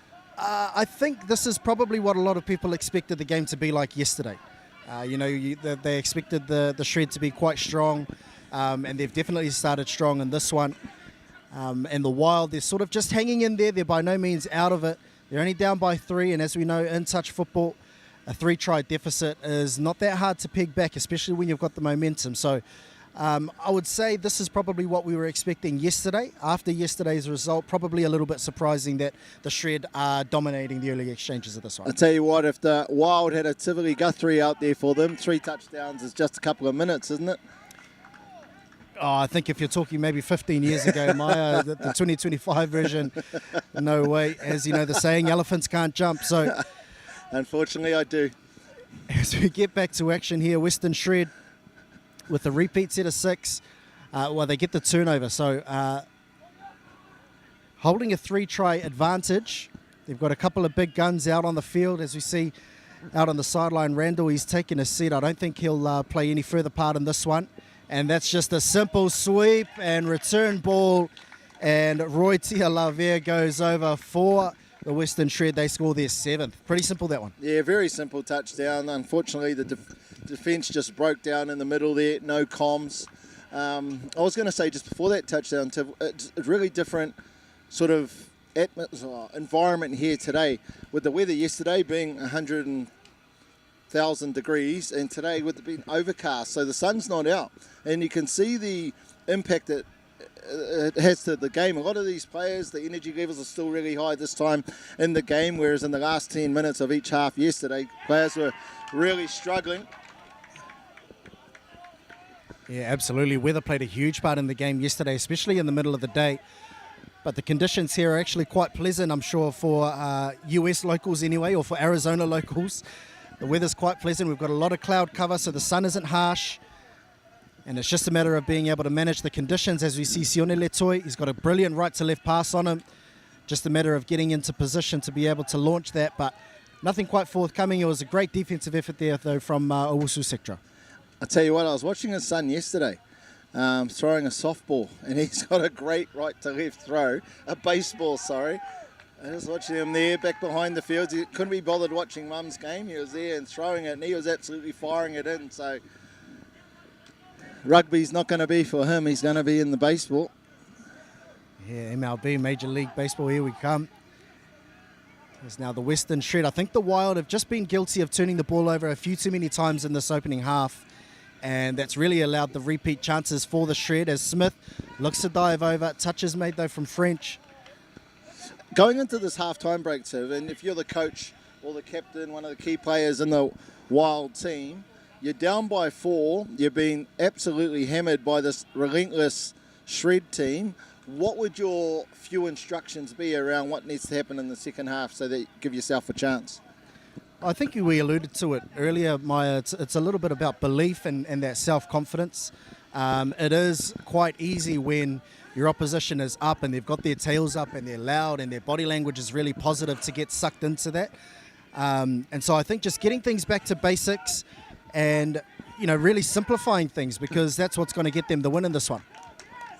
There we have the heartbeat sound you can hear in the back, which signifies the last 30 seconds of each half. Was now about 15 to go. The West have been penalised for a touch and pass. Interesting to see, what do the Shred do? It looks like they're just happy to run this one out and go into this half-time break with the 7 touchdowns to 3 lead in this one. Very dominant have been the Shred. Don't go too far. We'll be right back for the second half.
And welcome back to our coverage of the 2025 USA Touch Quad Series, the inaugural one here held at Red Mountain Park in Mesa, Arizona.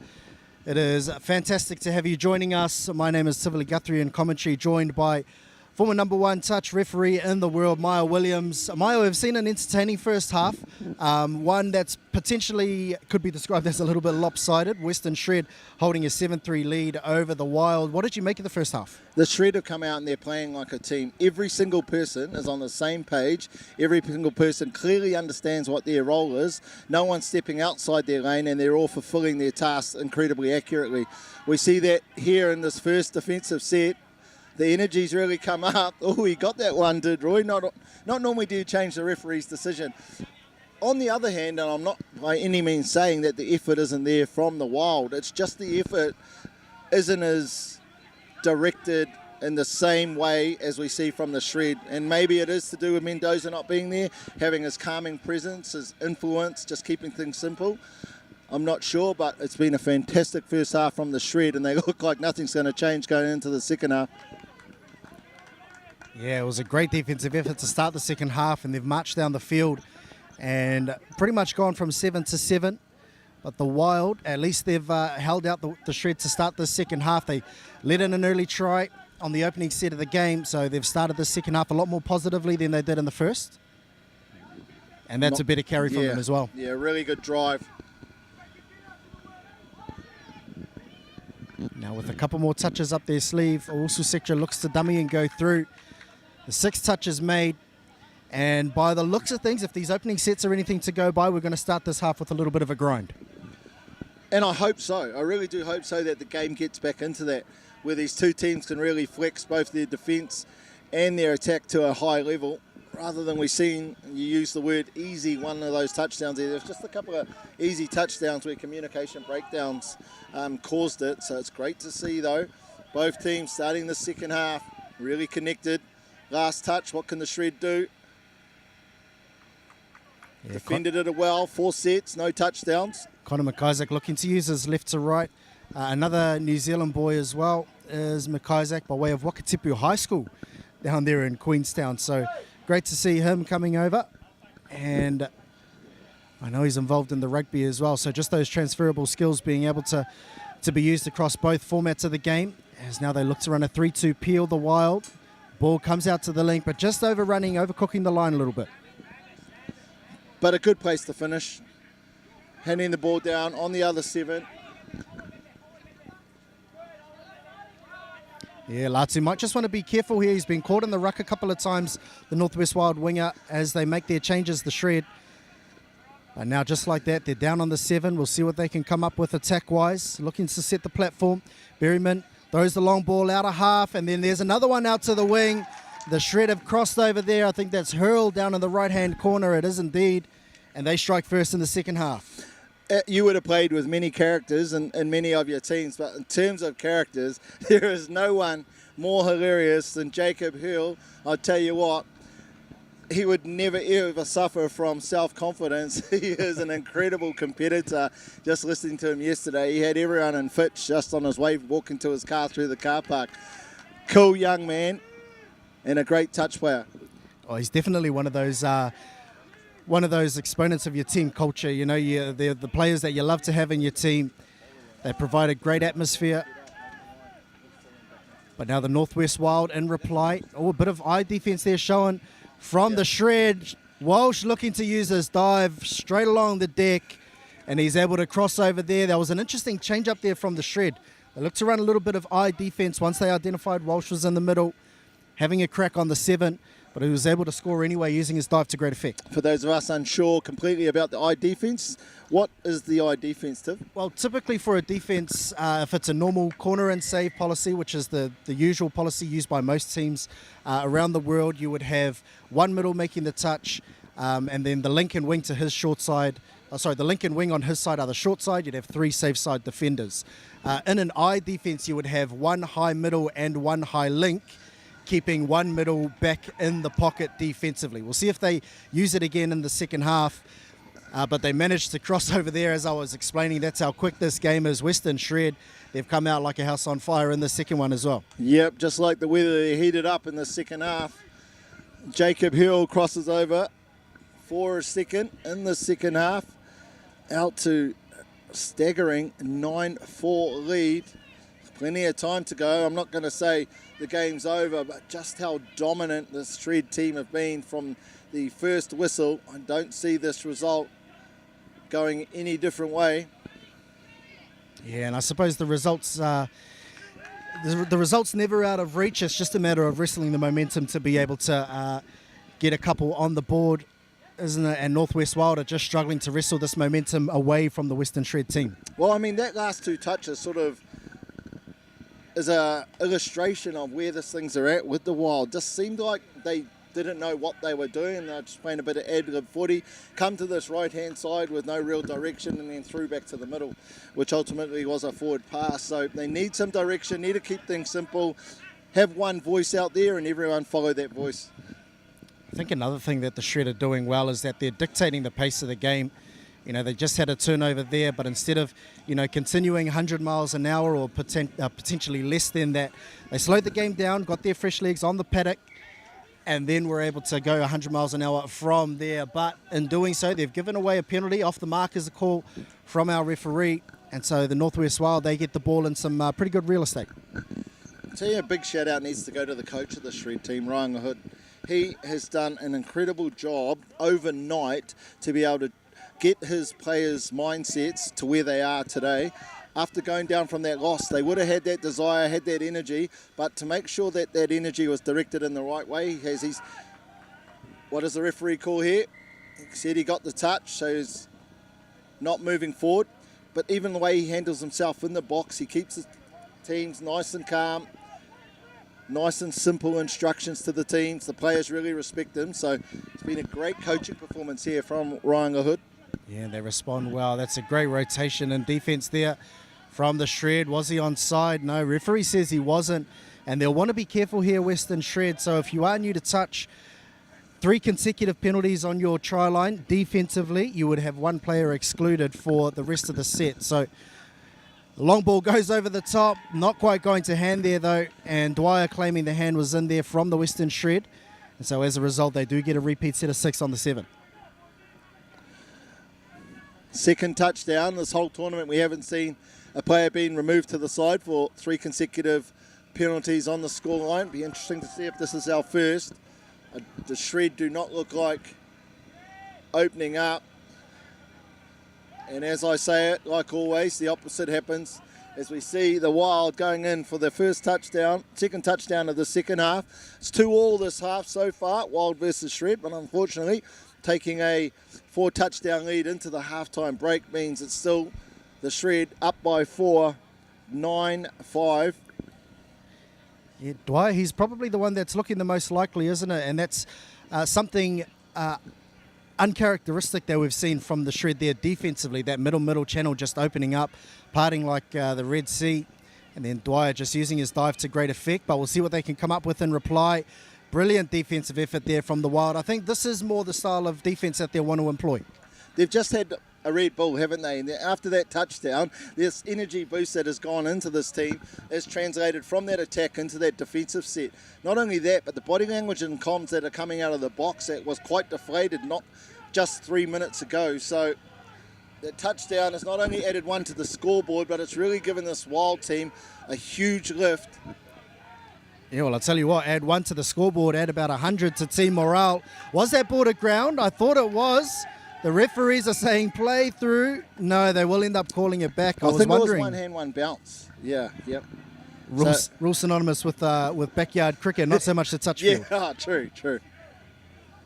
But again, look at that gamesmanship, right? Taking probably 15 to 20 seconds off the clock, giving his boys a chance to get themselves set, some fresh legs on. So not a bad play there from the number 1 for this Shred team. Well, I think the other thing as well, yeah, Jaden Watene was the one that had that opportunity. I think the other important thing is playing to the referee. You know, if you are going to run that distance and the referee doesn't call anything, then you're away and running. So, yeah, double-edged thing there for the Western Shred. And touch and pass there, yeah, the Wild there starting to aim up now defensively. Yeah, I felt that 7 might have been a little bit short. Interesting to see what the replay would have said. These referees have worked so hard for the first 17 minutes of this one. Yeah, now the sun potentially playing a part here. You see the body language starts to drop here from the Shred. Dwyer looking to throw a late switch in there. And if that ball had gone to hand for Walsh, I think he may have been over for all money. Yeah, I definitely agree with that. Just from our position that we've seen here, there was a big space, 3 on 2. Would have been great to see them get across, just get 1 closer. I think if the Wild are the next to score, I think they'll score 2. That'll get them back to 2 back, and it'll be really interesting then to see if they're, for the first time in this game, with a bit of pressure put back on the Shred, as to whether they can capitalise. Yeah, just once again, defensively, I suppose they were bailed out a little bit there from Smith, getting an extra sort of 5 to 10 metres down the left-hand edge. You know, otherwise they were looking at finishing that set sort of only just within the Wild half there, the Shred. 10 minutes to go, down by 4. Tiv, do you give them any chance? I don't think you can ever count them out, especially given the fact that they got up in this fixture yesterday. And I'm a big proponent of there's never a score that's out of reach when it comes to touch, because the game can change in an instant. And just calling the touch there, yeah, French, I thought he must have thought he was through, but the touch was called there from Smith. So the refs have allowed him to go back to the mark to play as Owusu Sector scoops out a half and a misdirected pass, and nothing quite doing there for the Wild on that set. Yeah, unfortunately, not much coming. Wild actually got bailed out there. I thought there was a touch and pass, but they didn't make the most of that opportunity. Shred now in a decent place to start. First touch and already at that 10-metre line, and you'd expect them to be over the halfway now, and that's the second touch coming up. 4 touches here that they've got to play with. See if they can get a touchdown. Fresh subs on, runs into a 32 peel, goes short. Oh, face dump there would have been perfect. Oh, and then they tried it, but it was probably just a couple of seconds too late. And so Eric Sector was able to just make the line and think, no, thank you, I'll make the touch right here. This is better now from the Wild, matching them through this orange zone. Great work there from Eric, the number 1. 2 touches as they centralise, uncharacteristic error. Yeah, it was shaping up to be a better set there for the Wild, and then just coming unstuck right at the last minute. Just ball going to ground, an unforced error there from the Wild. And I think when you're staring down the barrel of a 4-try deficit, you can't afford too many of those.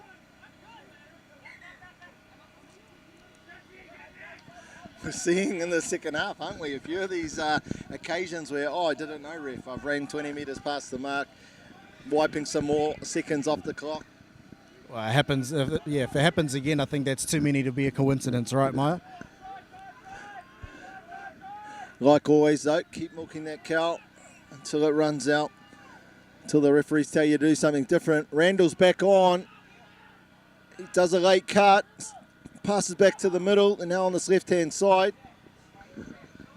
Good defence in the end by the Wild.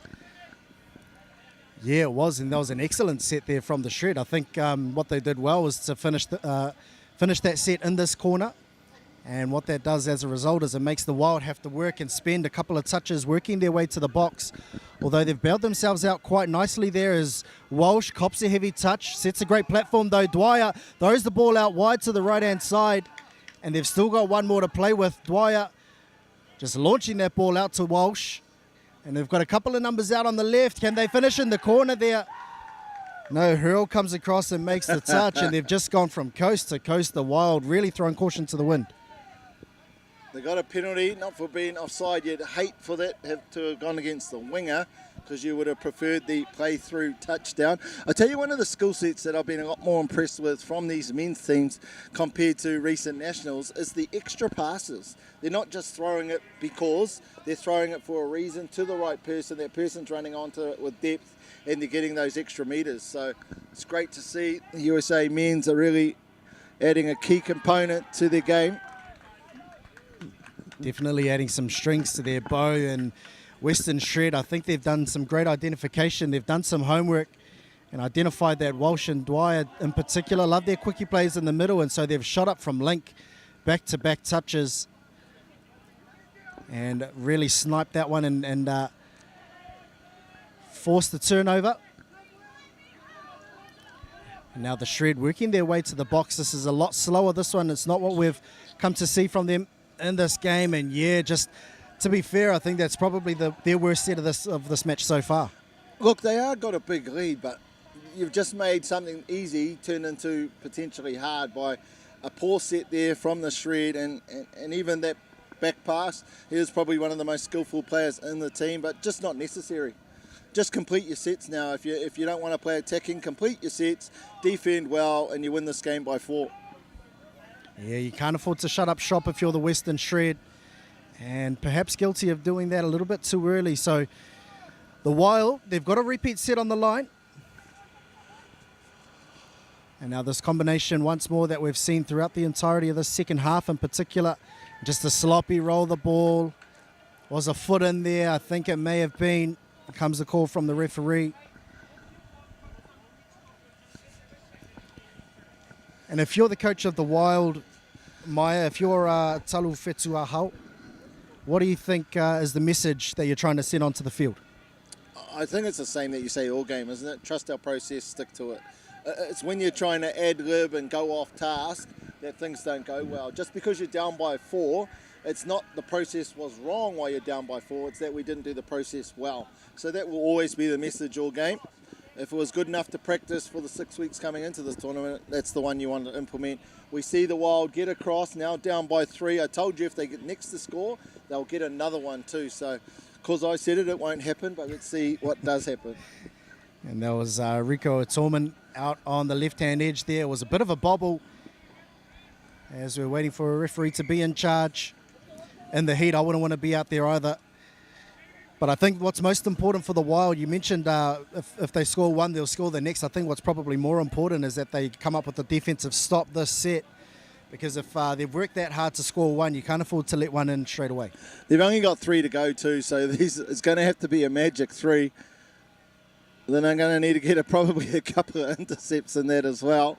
But the defense is the first task. He faked the first put down, and then he does it the second time. Jacob Hill, he said, he walked out last night, he literally said these exact words: I'm going to get 1,000 tries tomorrow. And I said, you only got one game? And he goes, yeah, otherwise I would have said 2,000. So he doesn't lack any confidence, and he's an incredibly funny young man. And he's managed to cross over for potentially the nail in the coffin there for the Western Shred. That is their 10th of the afternoon. And what a performance it has been. Very clinical, very methodical there for the Western Shred. And I think if they go on to do the job, which they probably should at this point of the match, then it'll be a well-deserved win.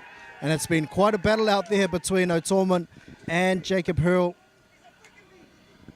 And he's got the support of his players and his teammates in the box as well. So great defensive effort there from the Shred.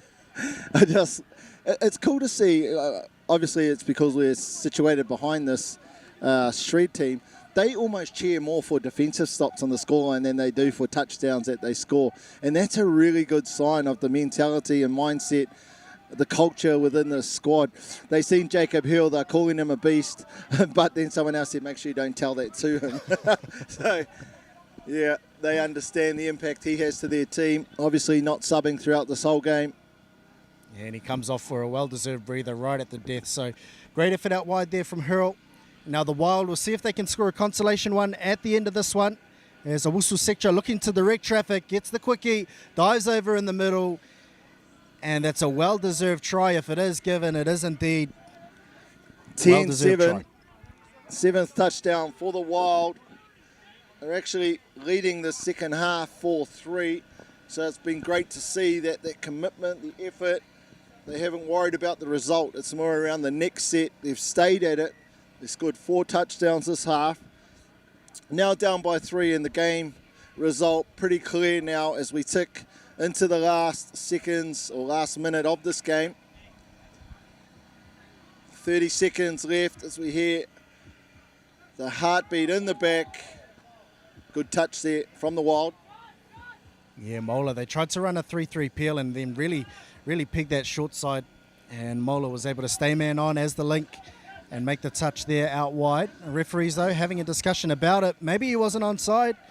That is the exact discussion had by the referee. So play through is the call. Western Shred will finish this one with a flurry and the last one of the game.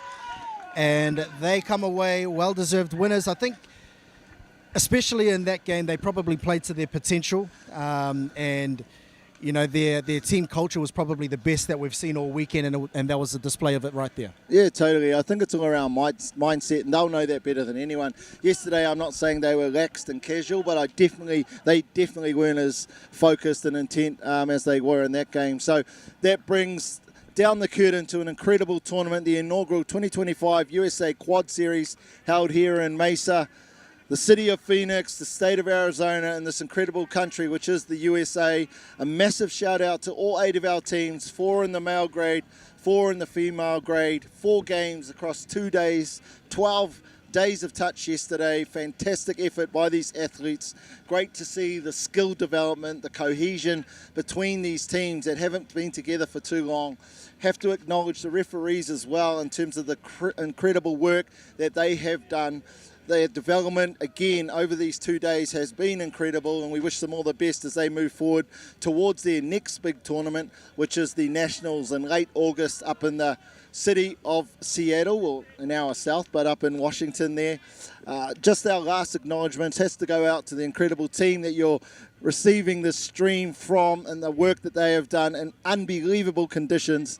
So a massive shout out to our streaming team and incredible pictures and production they're showing. And just to our last three people, to Caitlin and Adrian, the months of work, the tireless effort they had with their small committee to put this incredible innovation together for the touch community of the USA. Just our hats go off to you. Take a bow. You have done an amazing job, and I hope that you have enjoyed the fruits of your labor, which you see out here and which will continue as the season goes on and as USA Touch continues to grow. And ultimately, to the man himself, OJ Harware, the president of USA Touch, it's great that he has got one of these massive goals ticked off.